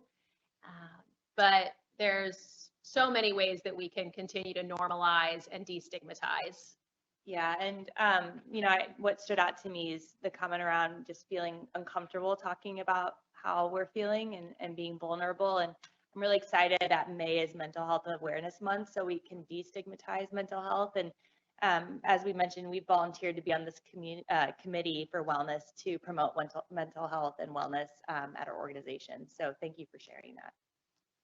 One thing that I look forward to is, our society opening up again and having shared experiences, whether that is, a cycling club, a Swedish cycling club, or a lunch walk club, or things like that, where people can come back together and share. I think that the isolation of COVID has, I think, been very difficult for a lot of people. Next question, with Lira Behavioral Health Concierge, can you see the same provider on a continuous basis? Yes, you're connected with one provider for all of your visits per episode. Next question is, how can we get these cards? Email us. We will bring them out to you. Next question, caregivers tell me the wait time for behavioral health concierge appointments is too long. Has the backlog gotten better? Is this a myth? I will look into it. I have not heard specifically that the wait has gotten long. I know that they are actively hiring to make sure that they can keep up with the demand. But outside of behavioral health concierge, Lira should be able to connect you pretty rapidly, more rapidly than if you were to go find a therapist on your own. That I can say. No matter what, our internal resources will connect you quicker than trying to find an Optum provider. Next comment, it's frustrating because the network for mental health providers through our PHP insurance is not very good or broad, and not everyone wants to use the behavioral health concierge or Lira. I hear you. I share your frustration. It is a broken system that unfortunately we cannot fix in the short term. But I'm glad to hear that this individual has been looking into it and has been seeking resources, even if they're not fully getting what they need. Just knowing that you're digging into it gives me hope. And we will continue to share that feedback with the higher ups. Next, from looking at this, anonymous checkout, smug and hopeful. All right. And then one more comment, Lira has been great for me and many colleagues. However, what we need most is more coordination across the enterprise for change management, a less taxing overlap of changes for computers, platforms, training, etc. I'm glad that you've had an encouraging experience with Lira. I think what I found sometimes when you're trying to find help for yourself is it's really important to speak up for yourself and advocate for yourself, which can be hard. But definitely encourage if you have, like system feedback to share it with your core leaders. But it's really important that we speak up about those little things that are going to make a big difference for our day-to-day. So, is that it? Those are, wait, hold on. That's all the questions. I'm supposed to announce that the come back from lunch at 12. Okay, we'll get to that in just a minute. And we have one comment over here. Yeah, go ahead. Can I sit here? Yeah. Okay. No, actually, could you go to the microphone only because there are people online that won't hear your question otherwise? So one of the big things was time. People don't have time to do self-care. And I understand, taking 2 to 3 minutes here and there throughout the day, but I know for myself that I really have to get away. I have to completely disconnect, because if I don't, I'm constantly thinking about work. I'm constantly seeking inspiration and trying to solve problems and things like this. Is there any data to support, like, getting away for a week, or, whatever that might be? Yeah, I was actually reading an article recently about the happiest countries in the world, and a lot of them are promoting like 4-day work weeks, or having breaks. And so when we talk about little ways to integrate self-care, that's one of the things, right? In order to practice mental health and well-being, we have to integrate multiple things into our lives, and having breaks is important. We think about that traditional idea of a work week with Sundays off or a Sabbath off. Like, that is designed so that we can rest and recover, and our bodies are constructed to be that way. So definitely agree that it's not enough just to try to integrate things while also doing your day-to-day. Also taking breaks and resting is equally as important. Use your PTA, use your PTO. You have that time. It's a benefit that the system has given you. It's a right. So make sure you use it. There is no honor in saving it all up and never taking time off. You are going to better serve yourself and your patients by taking that time. One little thing I do with, I've got little girls at home, is that on the way home from school, we go through the rose, thorn, and bud experiment. So what was the rose of the day? What was the thing that frustrated you? What have you learned for the day? And that's been helpful, kind of teach them young and help them to, again, do some introspection. Something small for a dumb surgeon. Yeah. I use GLAD. Grateful, learned, accomplished, delight. So. I'm going to steal it. Well, thank you, everyone. Lunch announcements. Well, thank you. And for those that are in training programs, again, a part of this learning and celebration days about our various nursing and allied health and graduate medical education programs. These resources are available to them as well. So please share that with your residents and fellows and nurses and others. They are available for them. All right, on to the announcement. So the lunch is now, and then we'll ask people to be back at 12:35 instead of 12:30 because we are a few minutes behind schedule. And then there's the ever-expanding job is a major tax on mental health. There's a link here that I don't think I can read all the letters for, so we're going to delete that, but maybe we'll have a link in the chat for everyone else. Thank you again. That was amazing. I wish that more people could experience it. I hope you're on a road trip to share with others. Yeah, always. All right, thank you.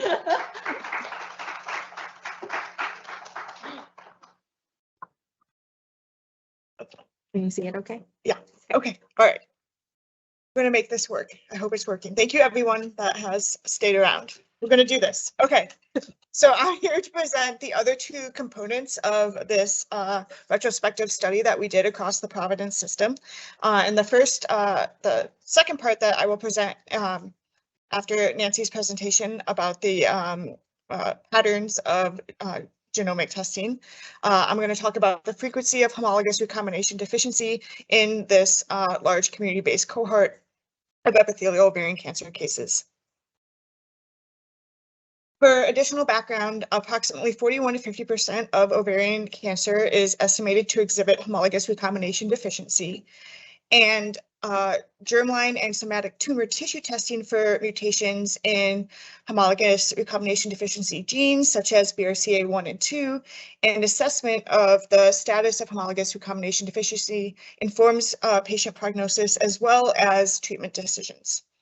The National Cancer Comprehensive Network guidelines recommend that germline and somatic tumor tissue testing and assessment for homologous recombination deficiency for all women that are diagnosed with invasive epithelial ovarian cancer But the data of the frequency of mutations within the homologous recombination deficiency pathway is based primarily on the analysis of epithelial ovarian cancer patients that are treated at academic medical centers or enrolled in clinical trials.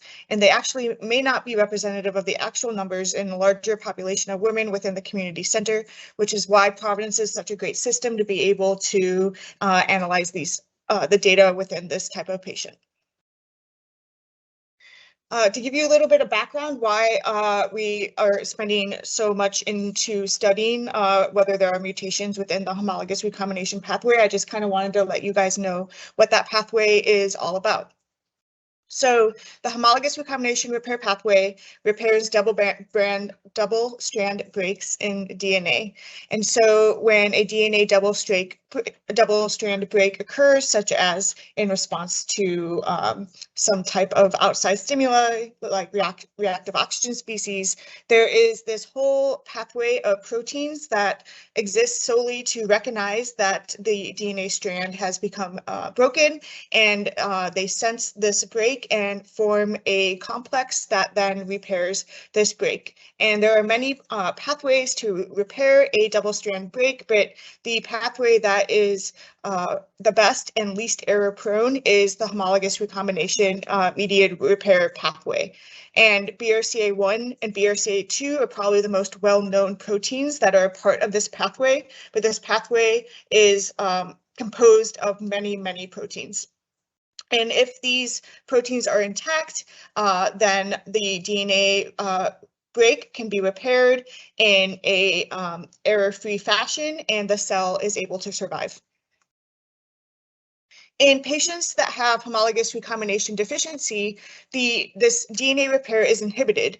And so when you get a break, if the proteins are mutated and not able to function normally, then the double-strand breaks persist, and this can lead to genomic instability. And the additional pathways that a cell has and that repair these type of double-strand breaks is more error prone.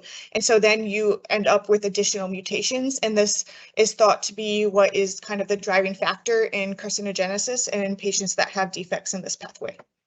And why there are so many cancers that occur when BRCA1 and BRCA2 are mutated. And the fact that we can test for homologous recombination deficiency is important because it helps give the molecular understanding of why these cancers are occurring, but it also guides treatment. So a very useful treatment for ovarian cancer is to give patients a molecule called a Parp inhibitor. And this is especially important with patients that have mutations in BRCA1, BRCA2, or mutations in this pathway. So Parp proteins are a part of that whole complex that repairs double-strand breaks.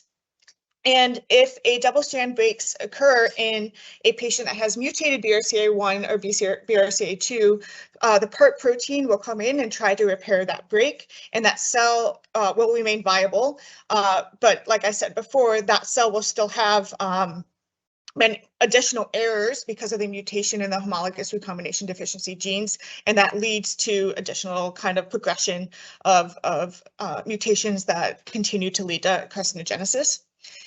If you treat the patient that has a mutation in the homologous recombination pathway with a Parp inhibitor, you're kind of giving the cells a second hit of something that then inhibits their ability to repair this DNA double-strand break. And so now that you have inhibited the Parp protein, that double-strand break is not repaired at all. And so then the cell accumulates these double-strand breaks, and ultimately the cell undergoes apoptosis and cell death. And so that is why Parp inhibitors are really useful in patients that specifically have homologous recombination deficiency. And so we want to know what patients have this deficiency in ovarian cancer because we want to treat them with Parp inhibitors. And the way that we can test for homologous recombination deficiency is multifactorial.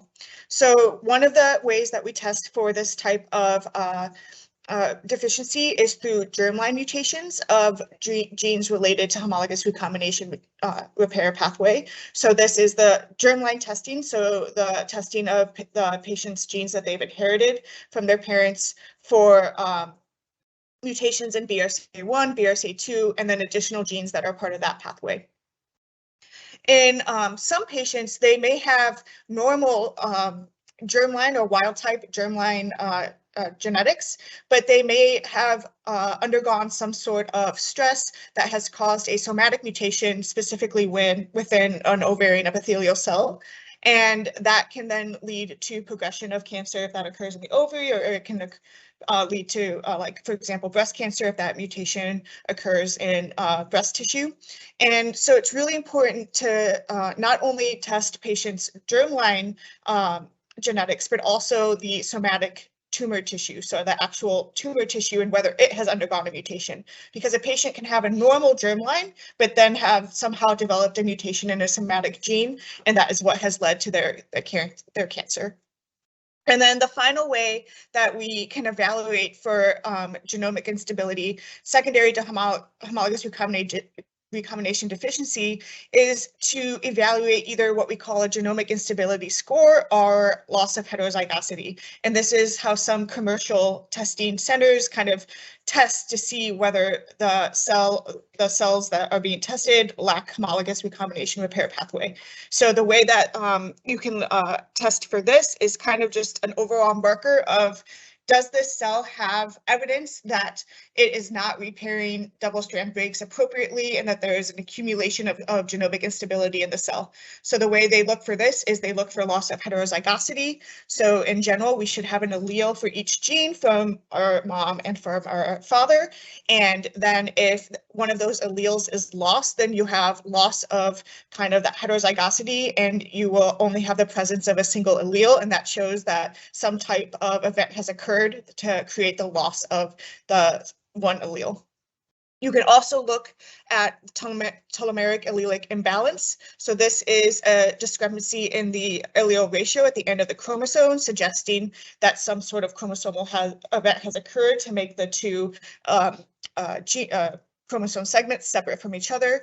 And then you can also assess for large-scale states transitions, which points to regions of difference in abnormal and normal DNA between large segments of the chromosomal structure.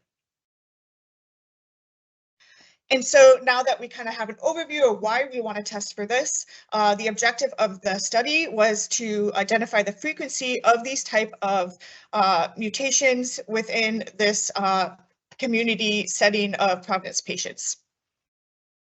And we used the same patient panel that Nancy talked about briefly. We assessed 2,847 patients from January 2015 to January 2020 who had the diagnosis of invasive epithelial ovarian cancer.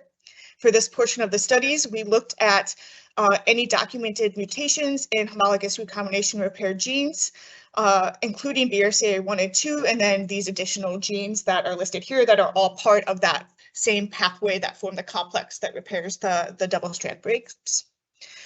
Different commercial tests have different ways to also not just look for mutated genes, but to assess the overall genomic instability of the tissue tested. My choice uses that genomic instability measure, measuring the three components that I mentioned in the previous slide. And then Caris and other foundation commercial tests just test for loss of heterozygosity as a marker for a deficiency in homologous recombination. And here is a summary of our data. So out of all of 2,847 patients that were within our cohort, we found that 1,015 patients actually underwent genomic testing. At the bottom here, you can see that 794 of them underwent germline testing and 507 underwent somatic tumor tissue testing. And there was about 280 patients that had both germline and somatic tumor tissue testing. I wanted to remind you that it's really important that you're testing somatic tumor tissue, because you will miss patients that have had mutations that were not inherited if you do not test for somatic tumor tissue testing.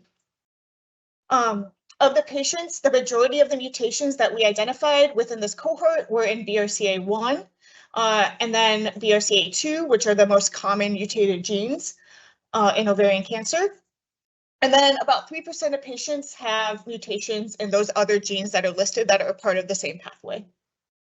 If you don't test for markers of genomic instability, like loss of heterozygosity or the genomic instability test by MyChoice, you would miss these additional 8% of patients that were found to have homologous recombination deficiency by these markers. So they don't necessarily have mutated genes, but they have other events that have happened that suggest that their homologous recombination repair pathways are not working effectively. If you look at this segment here, you can see that we find mutations in all of these different pathways in all stages of ovarian cancer, including early stage disease. And so this suggests that it would be important to test patients not only that are stage 3 or 4, but also in early stage because they do have these mutations as well. Here is a graph depicting the rates of testing for markers of homologous recombination deficiency, the genomic instability and loss of heterozygosity. And overall, the rate of testing of these two things is extremely low. Only 156 patients out of the entire cohort had this type of testing. So these are patients that necessarily don't have mutated genes, but have other defects in their genome that make it so their pathways are not functioning appropriately. About 34 of the patients that were tested ended up being positive. That's 30%. That's a pretty high proportion since only 156 were actually tested for this. And then if you look for genomic instability, you can see that, again, 23% or 9 patients tested positive.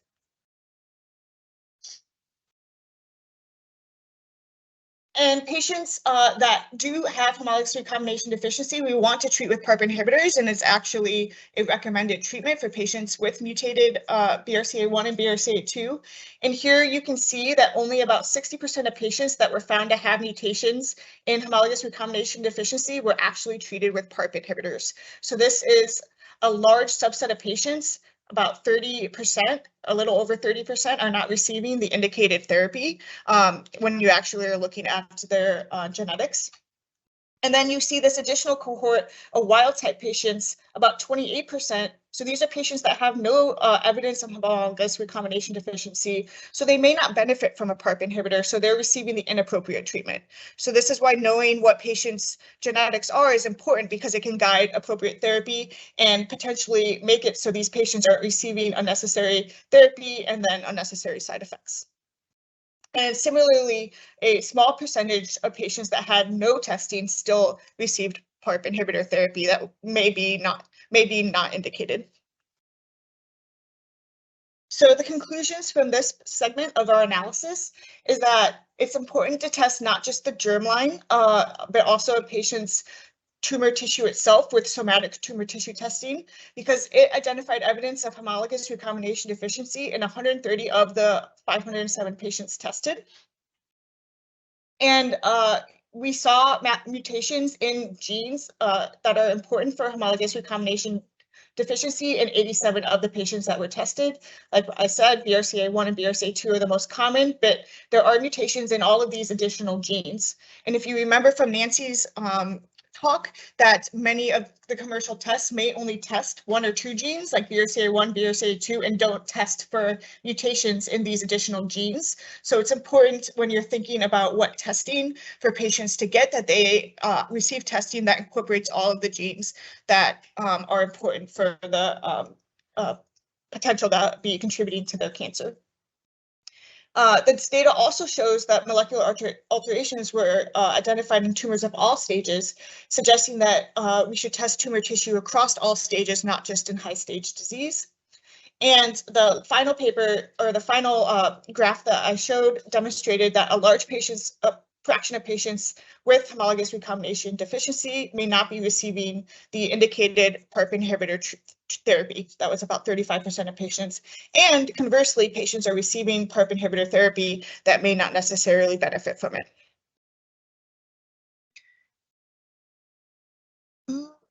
And then I'm just going to move on and talk to you about the final component of what we looked at when we looked at this population.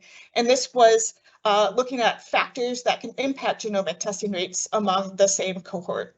So we wanted to know what mutations exist within this cohort, but we also want to know what factors may influence what type of genetic testing they get, and so that we could work on decreasing those disparities and making a system-wide program that allows for all patients within the Providence system, whether they're academic or community, to receive the correct and appropriate testing for their cancer. And so the objective of this portion of the study was to review the rates of germline and somatic biomarker testing for the ovarian cancer patients and identify barriers to testing across the Providence system. As I said previously, the rates of genomic testing are here. Out of the 2,847 patients, 1,015 underwent some type of genomic testing, 508 received germline testing only, and 221 received somatic testing only. Only 286 patients, or 28% of our cohort, received both germline and somatic testing. And so it's important that all of our patients receive both types of testing so that we don't miss the homologous recombination deficiency mutations in their actual tumor samples. Here we looked at the rates of testing for both germline and somatic tissue testing across ethnicity. And I want to point out that there's a trend towards patients that were not tested in minority populations across the system. And so this shows higher percentages in Hispanic or Latino, other Black or African American, American Indian or Alaska Native populations, and of Native Hawaiian. This graph table demonstrates that the rates of testing vary based on stage and insurance status. Again, we see that more patients, there's a trend towards more patients being tested if they're, especially for tumor tissue testing, if they are advanced stage disease, and they're much less likely to receive testing if they're early stage disease. And again, patients also are less likely to not be tested if they have Medicaid or other insurance. This is a figure just demonstrating that that somatic tumor tissue testing was more frequent in patients with advanced stage disease. And again, this is the data showing from the previous presentation that it's important to test across stages because we actually do find mutations in early stage diseases. And this part of our table demonstrates that patients also were more likely to receive somatic or germline and somatic tumor tissue testing if they had an actual hysterectomy or biopsy within the Providence system. If they had other types of excisional procedures, they weren't as, they trended towards not being as likely to receive this type of testing. And this is just a figure showing that the data was significant.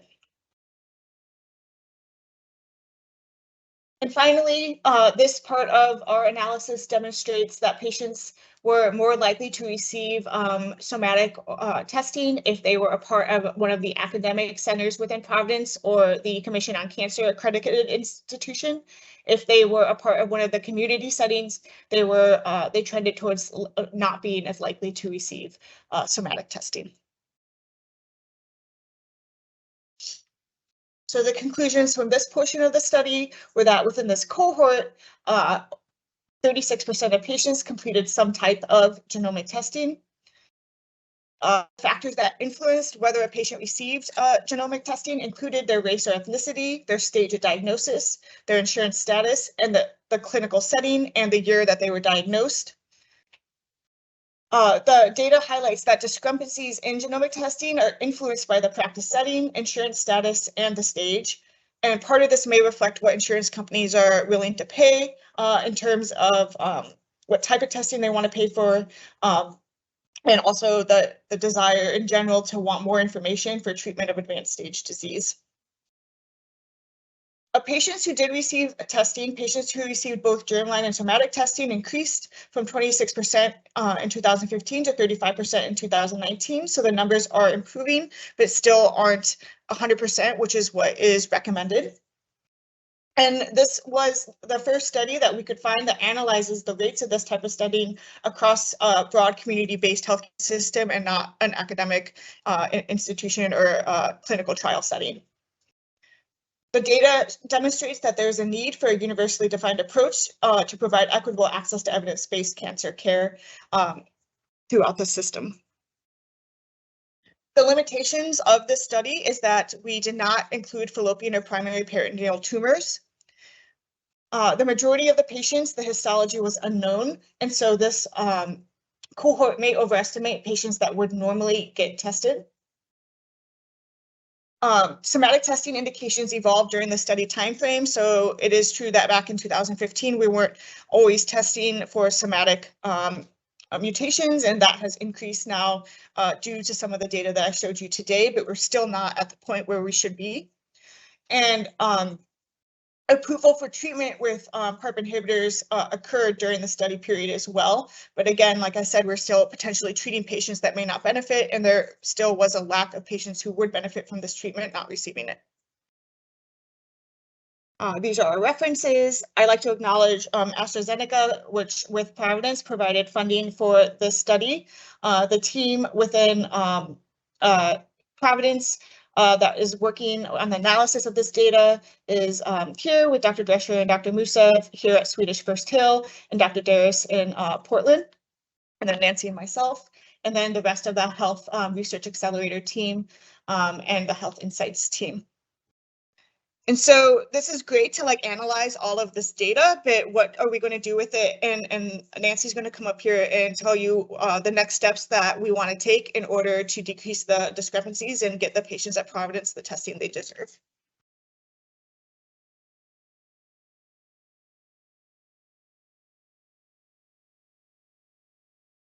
Thank you. Yeah, just real quick, I'd like to highlight that the retrospective analysis was really started by the Health Insights team, which was then kind of reorganized into the Health Research Accelerator team, and took a lot of different people contributing to that work. The excitement is that from this retrospective analysis, we learned a lot of lessons about how we can potentially improve testing. And so I'm really excited to share that we are going live in about 3 weeks with a pilot implementation of a reflex testing protocol. Swedish is one of the sites that will be participating in that. We're starting it actually at a couple sites in California, in Southern California, then moving it to Oregon, in Portland, Swedish, Everett, Spokane, and Alaska. So it's going to be still system-wide, but we're piloting it in some of those sites that are either academic or Commission on Cancer that are well set up to succeed with this, get some lessons learned, and then hopefully spread this across the entire system, including those community-based sites. But the overall goal is to implement a reflex testing protocol. We're starting with those 6 centers and ensure that all newly diagnosed ovarian cancer patients receive the opportunity to get this testing early on in their diagnosis, offer a testing that is timely, convenient, and cost-effective. And we're also developing some databases and tools to help identify those patients right up front, help clinicians track those patients, and hopefully reduce the burden on clinicians in following these patients through this testing. And this is just kind of diagramming how we're identifying those patients. We're also including in the middle there, you can see that we're going to be utilizing an Ambry genetics chatbot. And this again is to help provide more standardized education to the patients and hopefully reduce the burden on clinicians and their staff in providing that education and collecting the family history for the genetic counselors, which, as we've shown, is really important that genetic counseling is included in this. But genetic counselors are finding themselves more and more busy. There's a shortage of genetic counselors, and so this is the way that we're hoping to address that issue. And then Patients will also get their, patients with negative results will just be called by the genetic counselors. Patients with positive mutations will have genetic counseling appointments scheduled, and all of that can be tracked in the Ambry portal as well. So it can, again, kind of helping, currently sites each have their own Excel spreadsheet that they're tracking these patients. And so it's a more centralized resource. This is just a screenshot of the CARE, sorry, oops, I thought there was one listing. This is a screenshot of the CARE chatbot. You can do it on your phone, you can do it on an iPad, you can do it on a computer web interface. It's very flexible and can be sent to patients through MyChart, email, etc. And then we'll also be initiating a reflexive somatic testing panel. This will be a very large panel, 523 genes, and it will be reflexively sent to that myriad MyChoice test that Nicole mentioned that is so important for the HRD testing. And all of that will be provided in an integrated report in Epic for the clinicians. And that team is a little bit larger, a lot of the same people, but we're also including the molecular genomics lab. And Dr. Drescher is really, here at Swedish, is leading the effort on all of this reflex testing protocol going forward. And now we're done. You know, I'm gonna speak very loudly. I don't have a quiet voice.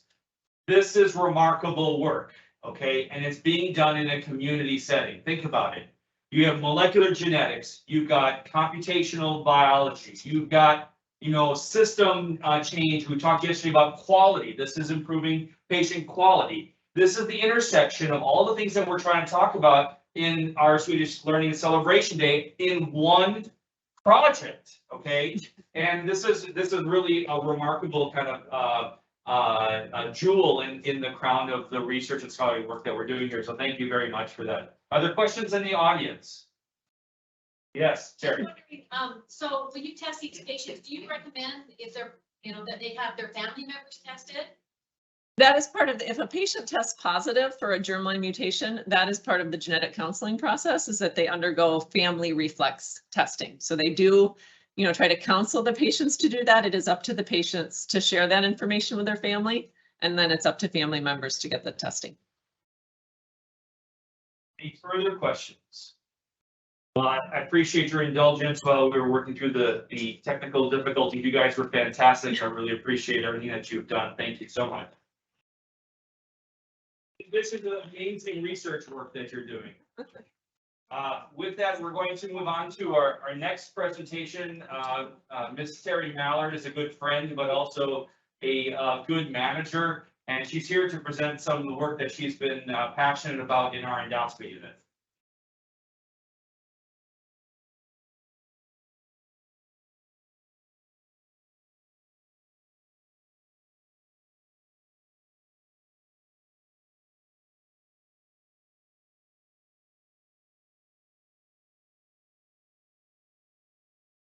So I'm talking about our work on a water-soluble alternative to simethicone. And our journey began over 3 years ago. We received a letter from Olympus, the scope manufacturer, telling us that they recommend discontinuing the use of simethicone. And the reason they did that is because it's not water-soluble and it's retained in the scope even after you wash, brush, high-level disinfect, it's still in the scope, and that retention leads to biofilm and microbial growth. So we're like, we need simethicone. What are we going to do? And so we know it's effective. Simethicone is effective in eliminating gas bubbles in the colon or in the GI tract. And so why is that important? That's important because bubbles will obscure 45 to 55% of the polyps, and that can lead to missed lesions and decreased adenoma detection rates. So that basically means 50% of the polyps could possibly be missed. So we had to find a water-soluble alternative. And I recently spoke to the executive medical director in endoscopy, and he said, Terry, There is one bottle of simethicone in the entire GI lab, and the nurses guard it like it's Fort Knox. And so I thought, wow, you know, good for them. We know the infection risk, and we're trying to avoid that. And anyway, so we even, when this letter came out from Olympus, we conducted a blind study. So when the physician would ask for simethicone, we would give them water to flush with. And they say, well, that didn't work. And so we give them another syringe, and it still had, you know, they'd say, give me some more simethicone. We give them another syringe with water in it. And finally, one day, one of the physicians says, I feel like I'm in a blind study and I'm getting the placebo. So we knew that, hey, you know what, we've got to continue our research. We've got to find an alternative that's water soluble. Go through the IRB for that? No. Anyway, the journey's been riddled with obstacles. Hasn't been easy. Several times we thought we found something and then it didn't turn out that it worked. And we continue to persevere through all this. And with the help of some of our nursing colleagues, we were able to work past all the barriers. Zig Ziglar said, I believe a success is achieved by ordinary people with extraordinary determination, and we were determined. So what sparked the fire? Well, there's multiple studies out there. Stanford study, Minnesota study, documenting the detrimental effects of using a non-water soluble product like simethicone to eliminate gas bubbles. It poses an infection risk due to the residue buildup that's difficult to remove, and it may foster biofilm development and microbial growth. Basically, simethicone is like a sponge. Things stick to it. Sugar, water, high-level disinfectant, and then it retains it in place. There was a study by Johns Hopkins back in 2018, and what they found out is that post-endoscopic infections were much worse than previously thought, and in fact, 100 times worse in centers that had poor standards. So this confirms that we, you know, what we already knew, and what we do matters. So every scope manufacturer has recommended against using simethicone or other non-water soluble additive. And these scope manufacturers, they saw the writing on the wall and they ran. And we know between 2012 and 2014, people died from CRE infections from elevator-equipped endoscopes. And the Seattle Times actually reported that in the end, a 12-member jury said that the damages to Virginia Mason were $25.4 million for one case. So we could not ignore this.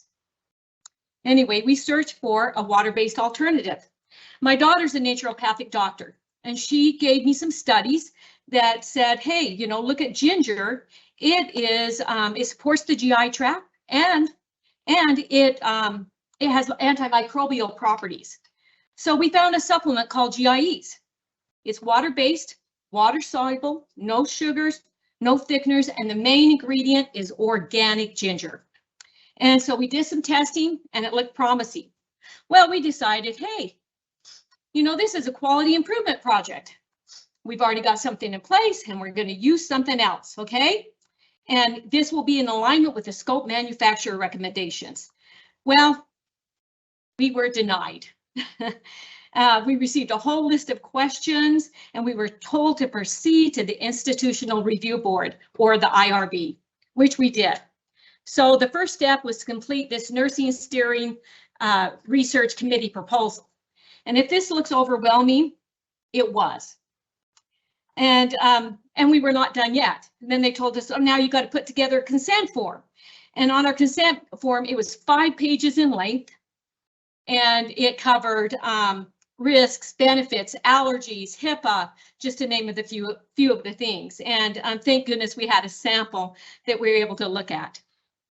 Anyway, so our study method was that we would take the GIEs, we would mix it in 1,000 milliliters of sterile water, and we would use it as a flush upon the physician's request during the procedure. So we used a bubble scale score to assign a score before the flush and then after the flush. So basically, a score of 0 was basically no bubbles or minimal bubbles. And a score of 1 was maybe about 25% of the lumen had bubbles in it. A score of 2 was 50%, and then a score of 3 was completely covered. You really couldn't see. Anyway, so we put this together. We submitted it to the IRB. We received approval with only one minor change to our consent form. And they granted us an IND, or an investigational new drug exemption, because GIEs was an over-the-counter supplement. And it's generally considered safe by the FDA. So we did it, and this is just the members of our team. Okay, anyway, so we got started on the consent process, and everyone was super excited. You know, the patient's response was overall positive. When we told them, hey, you know, this has ginger in it, patients were like, well, sign me up. I love ginger. You know, I want to participate. And the physicians would ask me, Terry, can I have GIEs in my room today? And so everyone was very responded well and excited about it.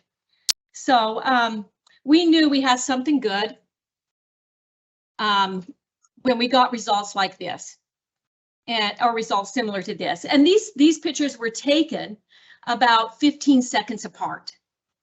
And we got results like this 99 out of 100 times. So it was really good. So we concluded that the inherent characteristics of GIEs being water soluble presents distinct advantages over simethicone and makes this an attractive option for endoscopists, GI labs, manufacturers, endoscopy labs, like I said, and of course, our patients. So here's the bottom line.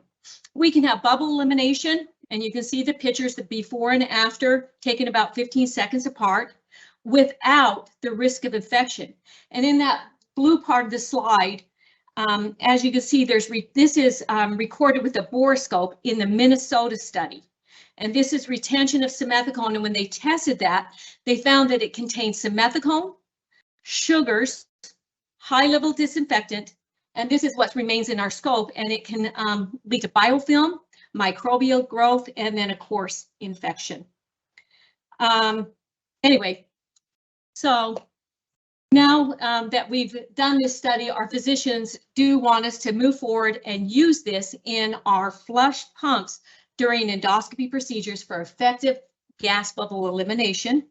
So have we found our white whale? You decide. Questions?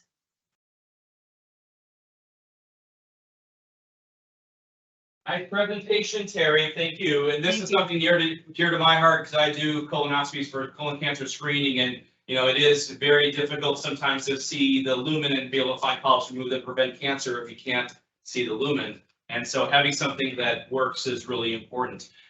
Terry, you know, as much as we are weighed down by the IRB and research process, it is important in order to be safe for patients, safe for the organization, safe for our providers. And, you know, I feel your pain. I've been through that a million times, but look at, you've got a much better study because of the oversight and guidance from the IRB. And I think that's a success. So yeah, thank you for that. Yeah, it was huge. It was fun. Yes. I was just going to add to that the Health Research Accelerator, that's one of the goals of what we're doing, is setting up some infrastructure to make it easier for physicians to initiate research studies like this. Yeah. To, you know, set up a template for that process. Yeah, it was a huge process, you know, especially as you're trying to work and do this, and but it paid off in the end, and I felt like that we've done something wonderful for our patients and our facility as well. Right. Our organization. So thank you. Any other questions for Terry? Keep up the good work, Terry. Okay, thank you. Thank you. We're moving on to our final keynote speaker today, Mr. Keith Bussey is the first Director of Operations for the Office of Health, Equity, Diversity, and Inclusion at Providence, Swedish. His professional vision involves connecting people to events, projects, and ideas that spur strength-driven, mission-centric productivity. That's a really big goal that you've got there. That's fantastic. He has accomplished this with 10 years of effective development and executing strategic plans, goals, and metrics to increase diversity and create a culture of inclusion and belonging. His skills are in relationship building among executives, managers, employee resource groups, leaders, and staff to promote meaningful change and support implementable ideas to sustain an equitable work environment. Nice to meet you. Thank you. Love your glasses, by the way. Thank you. That's cool. Where's the camera so I can know where to look? Oh, right here? Understood. So thanks again, everyone. I appreciate the introduction. Again, my name is Keith Bussey, and as stated, I am the Director of Operations for OHEDI. Today, I will read from my notes because I'm presenting on behalf of my whole team, so just bear with me, and I want to ensure that I articulate everything correctly and as detailed as possible. So within OHEDI, we believe everyone deserves equitable, high-quality healthcare, regardless of race, ethnicity, language spoken, disability, gender identity or expression, sexual orientation, socioeconomic status, religion, or age. OHEDI's work is fueled by our mission to improve the health and well-being of each person we serve and establish Providence Swedish policies and programs that eliminate health equity inequities, that provide equitable access to high-quality healthcare, build a diverse workforce in every aspect of the word diverse, support community partners, advance transgender health. The OHEDI team understands the systemic change we and our partners within Providence Swedish strives to achieve requires specific things of caregivers, department leaders, executive team members, and core leaders writ large that are commensurate to their roles, responsibilities, and overall professional experiences. Shown here is OHEDI's vision. Additionally, OHEDI strives to partner with core leaders and caregivers alike to invest in our existing workforce, specifically those expressing a desire to grow as leaders.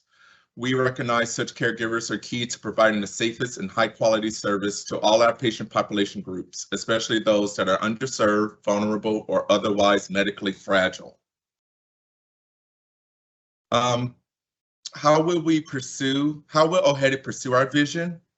Create a shared understanding throughout Providence Swedish, that diversity, equity, and inclusion is a critical priority that has a deep and significant impact on patient experience, health outcomes, and organizational success. We would like to diversify Providence Swedish's talent pipeline so the organization more accurately represents the communities it serves. Increase internal and external visibility for Swedish as a leader on DEI in healthcare. Engage and inspire service area leaders to take ownership and accountability for improving equity by gathering data, identifying disparities, and implementing programs to reduce them. Lastly, develop deeper awareness and understanding throughout Swedish of health equity challenges, opportunities, and the imperatives for prioritizing this work. Excuse me for a second. It's a little hot up here in the hot seat, so. There we go. Shown on the screen is our very preliminary organizational chart. I will introduce each programmatic area shown here, including an overview of each leader's approach to realizing OHEDI's goals. As we move farther away from Puget Sound regionalization official announcement, we understand the shape of OHEDI's team will move with Providence Swedish's needs. The charge given to OHEDI is a big one, and as we ramp up to do this very important work, we are mindful of our team's entire experiences, which have professional implications. We will approach each and every one of you with the same courtesy. This is a collage of who we are, how we look, and what we're coming to achieve here at Swedish. I know each of these folks obviously individually. They are dedicated, competent, and curious. I enjoy working with each and every one of them. I love learning from them. And as I stated earlier, I will provide additional details about each one of the individuals shown here. Some of you all may know these two individuals. I'll first start with Dr. Wando Nyoku. She is the Vice President and the inaugural Chief Health Equity Officer for Providence Swedish Health Services. We call her Dr. A. Dr. A has been at Providence Swedish since 2016 in leadership over pediatrics, Medicaid strategy, and serve as the physician lead for health equity and community partnerships. Prior to arriving at Providence Swedish, Dr. A served as the Division Chief of General Pediatrics at the Children's Hospital of New Jersey, then as the Medical Director of Pediatrics for CHI Allegiant Crichton Health System in Omaha, Nebraska. She is a board-certified pediatrician and professor of pediatrics. Martia Shans is the Chief Diversity, Equity, and Inclusion Officer for Providence Swedish with Providence Swedish. Reporting directly to Guy Hudson, the CEO, she leads the organization strategy for diversity, equity, and inclusion, and co-leads the newly created Office of OHEDI. So that is Martia Shans. I report directly to Martia Shans as shown in the organizational chart. And so I've been introduced, here I am, I'm standing here before you guys. As I stated earlier, I'm very confident in everyone's ability to stand tall in our values as we advance the work of OHEDI. With that, I will play a supportive role where needed within the OHEDI team along the lines of data collection and management and interpretation, program content creation, and training delivery. And most importantly, I skipped over the first bullet here, sorry about that, administrative infrastructural building. We are new here, our team is new. Most of our colleagues are new. Some of them were in other areas of the organization and they have been brought in to be a part of OHEDI. So there's a lot of change. There's a lot of working with different personalities. There's a lot of meeting people where they are and ensuring that we're all on the same page. And from what I understand from our team, we are ready to do that work. Listed here are OHEDI's main focal areas. Each subject matter is informed by one or many of the following: ongoing conversations, committee meetings by core leaders and caregivers, as well as training feedback mechanisms, clinical data analytics, patient and family advisory councils, system-wide survey results, patient and caregiver demographic data, complaints and issues raised, community health needs assessment, and quality improvement data. First, I will start with the LGBTQI+ program. Our team, this team comprises Benny Fox, who is the program coordinator for our team, Maddie Mooney, the senior program coordinator for transgender health, Dr. Kevin Wang is the medical director, and Peter Manking is the program manager of this team. The LGBTQ+ program. The purpose of this program, there are many reasons why it exists, facilitate a clinical education curriculum using the Extension for Community Health Outcomes, or ECHO model, specifically around hormone replacement therapy and pre-exposure prophylaxis, or PrEP, to improve access to current clinical services and new ones, coordinate and provide sexual orientation and gender identity, also known as SOGI, related trainings to improve our population health, patient satisfaction, quality, and value-based care data. Coordinate LGBTQ+ related trainings and establish trusted relationships with the LGBTQ+ community to improve provider caregiver engagement and patient satisfaction performance.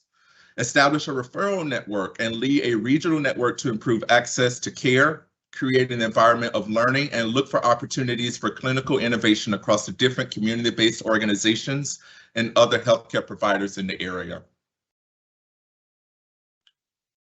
One program highlight. So this program supports a lot of different trainings. What I have shown here is the transgender health training. There's an introductory training to this program that is available to everyone.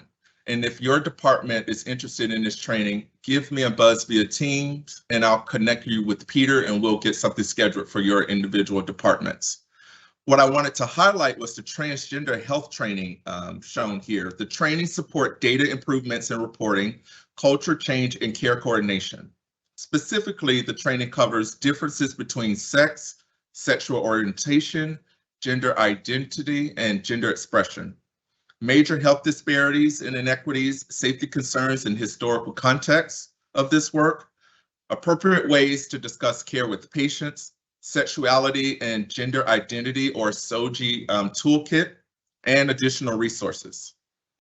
Once again, if you are interested in receiving this training for your department or for your colleagues, please contact me via Teams. That's Keith Bussey, and I will connect you with Peter, and we'll get that scheduled for you guys.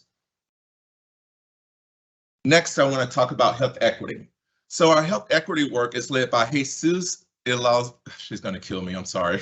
Jesus Elizalde Lindgren. I'm sorry, Jesus, for slaughtering your name. She is the Regional Program Manager for Health Equity Integration. So Providence Swedish Health Equity Statement. Under our multi-state $50 million health equity initiative, Providence is committed to achieving health equity at Providence Swedish, by addressing health disparities among communities that have been marginalized because of their race, ethnicity, gender, sexual orientation, age, ability, religion, or socioeconomic status.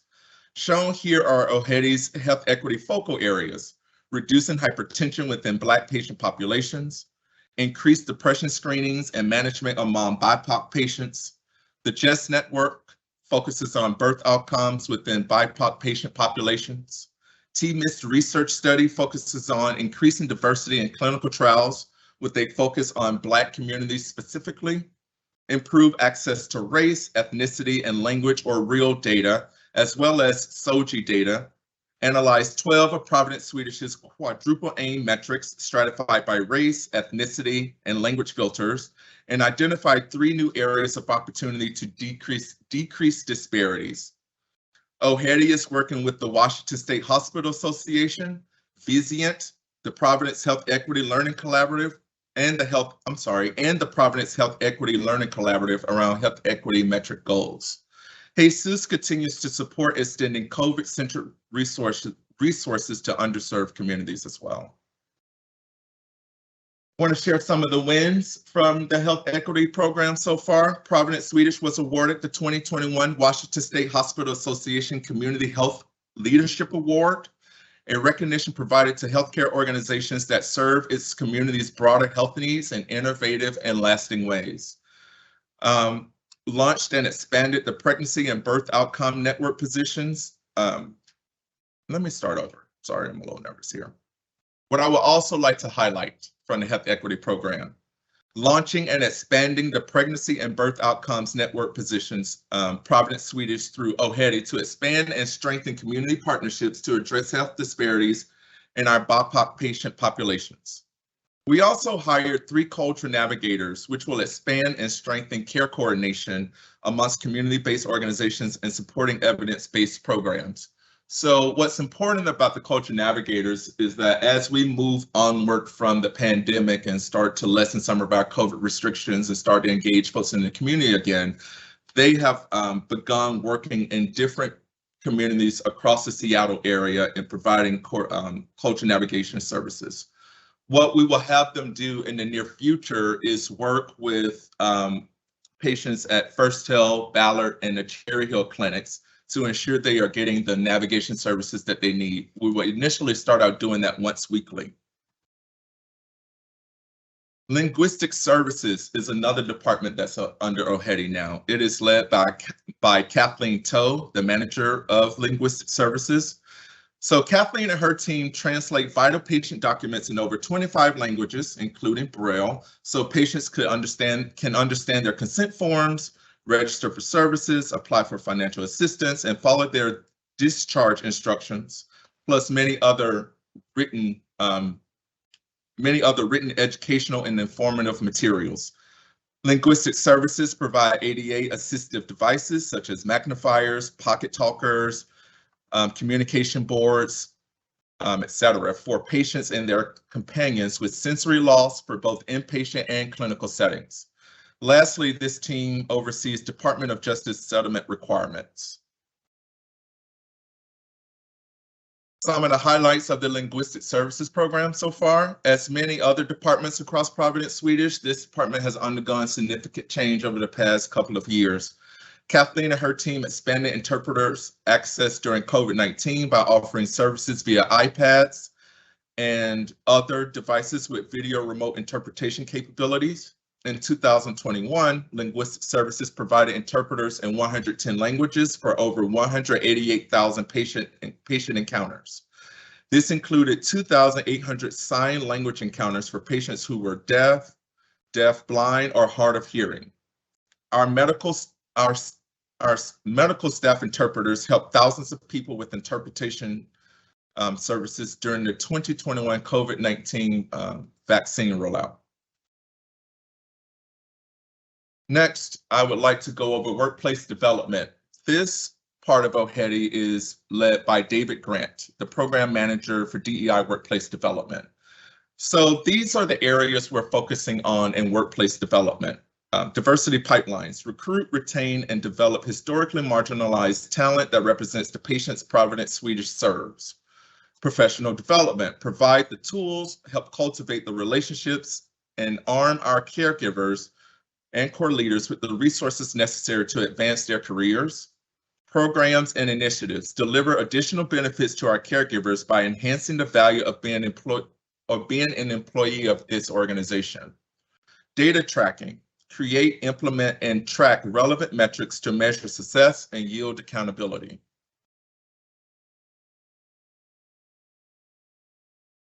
A project highlight for workplace development. We are very proud of the relationship that we have built with Meharry Medical College. Founded in 1876 and located in Nashville, Meharry Medical College is one of the nation's oldest and largest historically Black academic health science centers, dedicated to educating physicians, dentists, researchers, and health policy experts. Meharry is also a leading producer of African Americans with PhDs in biomedical sciences. Lastly, Meharry Medical College produces the Journal of Healthcare for the Poor and Underserved, a public health journal. Providence Swedish has established a partnership with Meharry that entails a 6-week sponsored rotation for 2 third-year medical students. The goal of this partnership is to spark students' interests in completing residency at Providence Swedish, and thus serves to diversify our organization's physician pipeline. The first cohort arrived this previous December for clinical rotations in the Department of Surgery.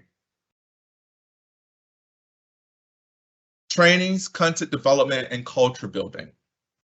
So this specific part of OHEDI have the following focal areas, and it's led by, before I go to get into the details, Kyla Creamer Alvarez. And so Kyla is one of those members who's new to our team. She's currently on parental leave.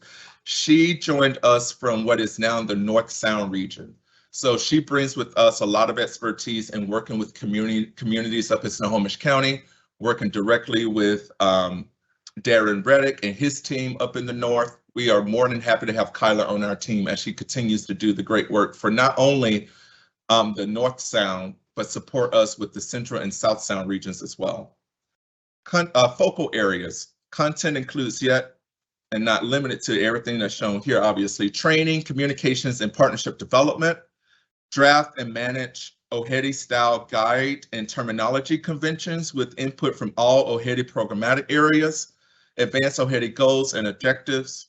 Coordinate with OHEDI subject matter experts and appropriate contacts across Providence Swedish to create enablement deliverables, which I am calling strategic ongoing processes of equipping those mentioned above with content guidance and training needs to effectively inform our caregivers and core leaders.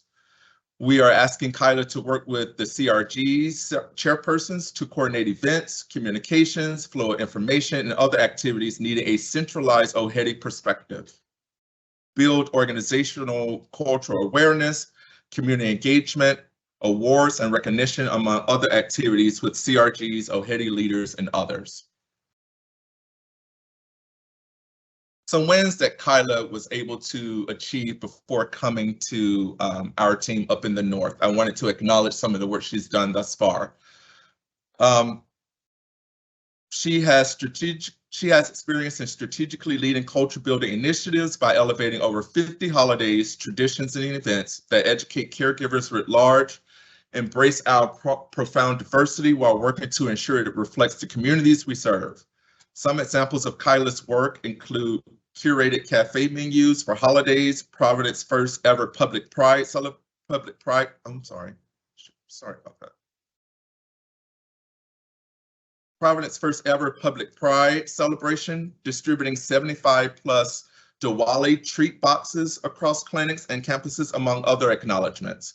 Also, Kyla conducted a North DEI audit, which went to inform development and initiation of various bodies of work. This report was an homage to collaboration with North Puget Sound executive leadership. Finally, as we welcome Kyla to our team, we understand some of the work she started will transition to other leaders or otherwise be redirected where appropriate to take on a regional form. So I know I threw a lot of information out to you guys, and I do anticipate there will be follow-up questions, if not here via Teams chat, and I welcome that. So in closing, I appreciate your time and attention. I know, as I stated, I shared a lot of information, and if you have additional questions or would like personal introduction to the departments, to our department and our subject matter experts within, please just reach out to me. I will be the initial person that you engage, and I will direct you to the right individuals on our team. I do ask that you all exercise some patience because we are a small team, and as I've shared, we are in the midst of doing a lot of big things, so we may not be able to readily respond, and we welcome all engagement from everyone within the region. Are there any questions? Yes. Thank you. I appreciate it.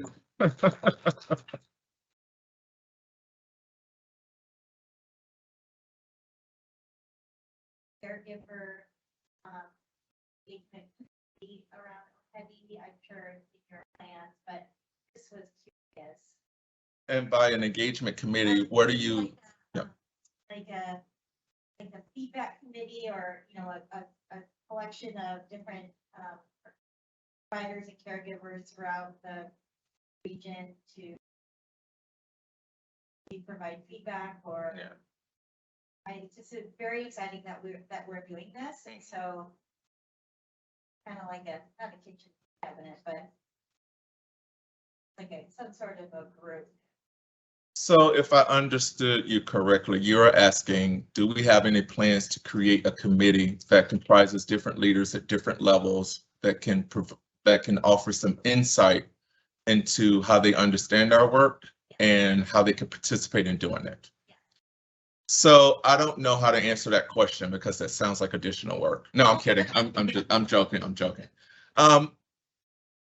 We are in the midst of trying to create a way to hear everyone's voice. What we're currently doing right now is making use of the committees that exist and reaching out to specific leaders individually. And we are doing it this way initially because a lot of things are still changing, and we are hesitant to ask folks to do one additional thing. So I think by the time we get to the end of this year, with the dust settles from regionalization, we have a better understanding of who's doing what and where, we may look at creating something like that. It's a good question. Ask a question? Yes. That's really wonderful. I mean, to think that 18 months ago, we had nothing, and look what we have done, all the wonderful wins that you've demonstrated here. Thank you. And clearly there's structural change that needs to happen. That's right. What works, since this is our, learning and celebration day, we're talking about research, and what work are you doing to measure your successes from an academic standpoint? Or maybe that's the idea, to throw it out so that you can think about opportunities where we can study that and demonstrate successes and then scale them to Providence and maybe to the world. So I don't think I have a satisfactory answer to your question. What I will say is that maybe that's something you and I can work on when we move forward, so I can further understand the official ask and how I can take that back to the team. Yeah, no, the ask is really just a matter of, you're making some important changes. That's right. Is your change affecting the result? I mean, is the thing that you do now creating the change you expected? Right. So you make an intervention. This is what research is all about. What science is about. You start with an idea, you test it, and then you see what the result is. And so, how are you? I'm sure you must, because Nwanda is a very scientifically minded person. I'm sure there is and others on our team. And others as well. She's the one I know. That's the one reason I mentioned. But you know, where you're thinking about the problem, thinking about where you want to get, and then analyzing whether the intervention you made, how often are you getting to the event? So the short answer to that is yes, we are doing that. What we are not prepared to do right now is to articulate a very clear change in where we're headed, because as you've articulated, we are just a year into this. And so we have built the mechanisms to capture these changes, to speak to whether or not we are affecting the change we're setting out to affect. So yes, is the answer to your question. Now, how comprehensive we want to be in articulating those changes, we're not there yet. So from an outsider's point of view, just sitting in on the workplace violence committee meetings, Yep. I am seeing actual differences where years before, we didn't even have these conversations or have a place for them. And now we're looking at, out of all the patients that are placed in restraints, what does that population look like? Sorry. And the answers are unfortunate, but that is something tangible that we can say, okay, the numbers are this, and now let's do these interventions and see what the numbers are after this. So there is work being done that we will be able to see numbers from.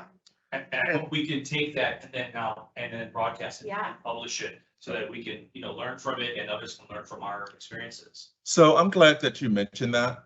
One thing that sort of reassures me about the whole process is not ideal, as we all know.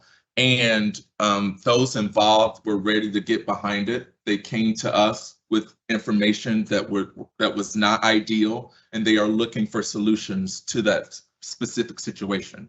And so we are putting very specific things in place. Time will tell whether or not they work, obviously. We're even, in certain instances, forming a committee to see whether or not canine use would be ideal. I know that may land on certain folks in certain ways, and so we are exploring that. We haven't made any decisions yet. I just want to use that as an example, as something that came to us, and we are working with leaders in different areas, internal and external, to ensure that we address that problem and we're able to speak to it in a comprehensive, scalable way. If that makes any sense. There are more questions in the audience? I didn't see any on the chat. Do you have any in the chat that I didn't see? Didn't see it. No. Okay. All right. Well, I appreciate it. Mr. Bussey, thank you so much for being here and representing the OHEDI office. We appreciate this pillar of our Learning Celebration Day. I think something to definitely celebrate, and we appreciate you being here. Yeah, thank you. Is Christy going to be here or not? Yes, Oh, okay. So I guess I'm introducing Christy, or is Christy going to introduce herself? That's. All right. Our last presentation of the day and of the session is by Miss Christy Carrington, who is the Chief Nursing Officer of Puget Sound. She began her nursing career 18 years ago. She must have been a baby when she started as a neurotrauma critical care nurse at the Hospital University of Pennsylvania in Philadelphia. Her experience have served her well as a healthcare leader today. Thank you, Christy. Dr. Zucker. I didn't meet you, by the way. I'm Dr. Stars. Oh, the stars. Yes. Sorry. Apologies. All right, and I actually should know that, Dr. Bastaros, because I see you in meetings all the time, but. All the time. All right, well, good morning, everybody, or I should say good afternoon. I know it's been a long 2 days, and I am very pleased and honored to be here to share this reflection with you. And so as I do, I will pull up this slide, and I'm going to actually share a story. I think I'm supposed to stand here, so. Okay, well, you see this quote up here, and I put up here, sharing wisdom and learnings provides value to others, enriches lives, and amplifies our impact to our community. And I'm going to share the story that's called The Best Seed. So there once was a farmer who grew the most excellent wheat. Every season, he won the award for the best wheat in his county. A wise woman came to him to ask him about his success, and he told her that the key was sharing his best seed with his neighbors so they could plant the seed as well. And the wise woman asked him, well, how can you share your best wheat seed with your neighbors when they compete with you every year? And the farmer just replied, and he said, that's simple. The wind spreads the pollen from everyone's wheat and carries it from field to field. If my neighbors grew inferior wheat, cross-pollination would degrade everyone's wheat, including my own. And if I'm to grow the best wheat, I must help my neighbors grow the best wheat as well. This really resonated with me as I thought about the last 2 days that many of you all have been here for. And I know that many of our contributors have shared a lot of the wisdom and learnings that they've been able to come to and also bring to this group. So our learning and celebration days have really been a way for us to share the best seeds that we have across our organization with one another so that we can collectively become better. You know, across Providence Swedish, we are one team. I know that we are a big, large, complex organization. We have many different parts to our organization, but when we're inferior in one aspect of our organization, it's a reflection upon all of us. And so, as you can see over the last couple of days, there's been a lot of meaningful work that's been happening across Providence Swedish. And as we share our successes with one another, how we got there, most importantly, we can have an even greater impact on the people in the Puget Sound, on the caregivers that also work here, and most importantly on the patients. So I do want to take some time. I'm going to thank all of the contributors from yesterday and today for their dedication to excellence in patient care, and most importantly for sharing their best seed with everyone here today. And so as I do so, I'm going to call off their names here, and I do want to just say that for each of these individuals, the amount of time that goes into preparing for these presentations, the courage it also takes to get up here to speak in front of people, and not only that, to be recorded, is also a little nerve-wracking. But I want to just, you know, also say thank you for that time, that effort, the commitment that they've had. And so I'll read those names off to you here. So we have Dr.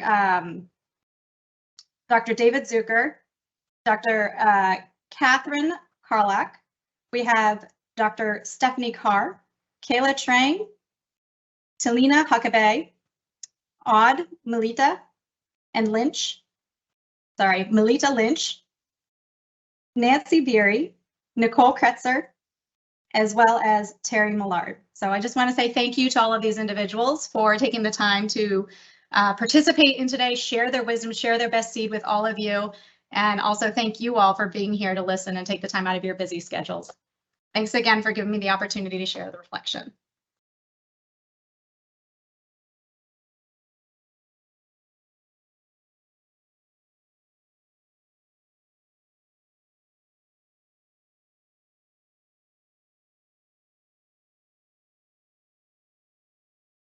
Okay. What was that?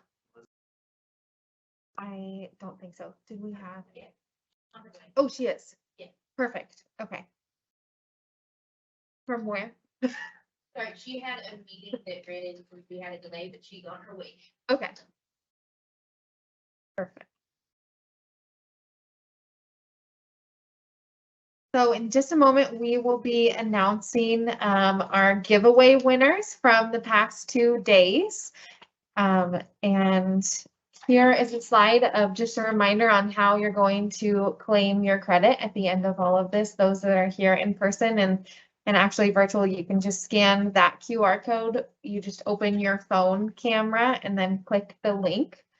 And it will ask you to fill out a little bit of a survey. It has a lot of Likert scale questions, so you can go through and answer questions about the speakers and about just the event in general. So please give us all of the feedback that you have so that we can improve this for the next year. We know tech is the #1 thing that we can improve for next year. So give it to us on that. So just one moment, we'll go over the giveaway winner.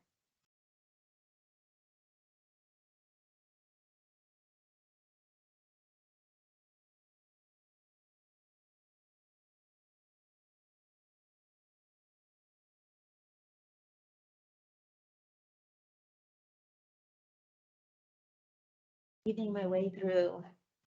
All right, hello everyone.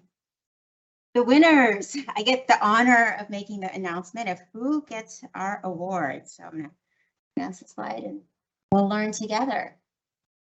They were just there. All right, maybe. Oh, there now it works. All right. Congratulations to our giveaway winners. So our day 1 winners, Corey, Kimberlyn, Melissa, Michelle, Dakota, and Crystal. So congratulations. Oh, nice. A little applause in the room. Do some at home. And then let's see if this will advance.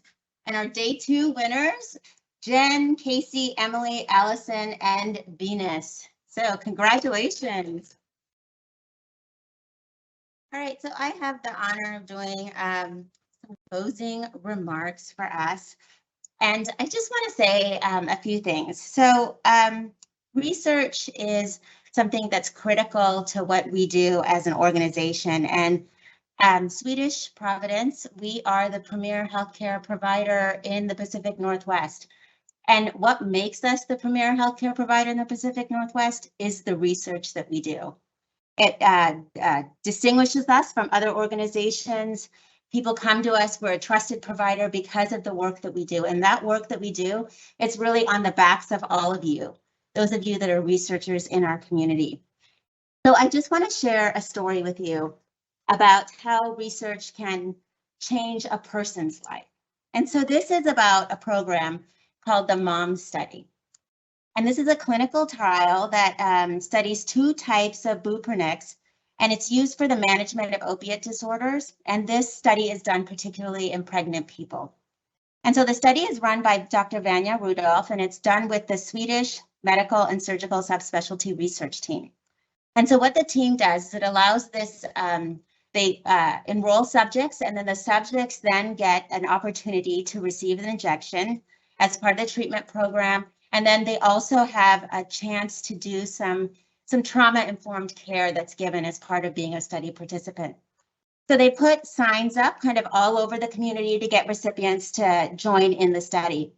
And one of these signs was put up at a needle exchange. And one of the study participants was a mom. She was pregnant. She thought that maybe she was 24 weeks pregnant, and she really wanted to change her life in some way. So she saw the sign for the study and she signed up for the study, and she was accepted to the study. And when the study coordinators met with her, they felt like there was a lot they could do with her. They admitted her to our ARS program in Ballard and started treatment for her. At that time, when they did the ultrasound on her, she thought that she was about 23 weeks, but when they actually did the ultrasound, it turns out that she was 34 weeks. So she went from thinking that she had 17 weeks to get ready to take this baby home to 6 weeks. So you can imagine how traumatic that was for her. And the study team unbelievably stood by her the whole time. They got her through treatment and through delivering that baby.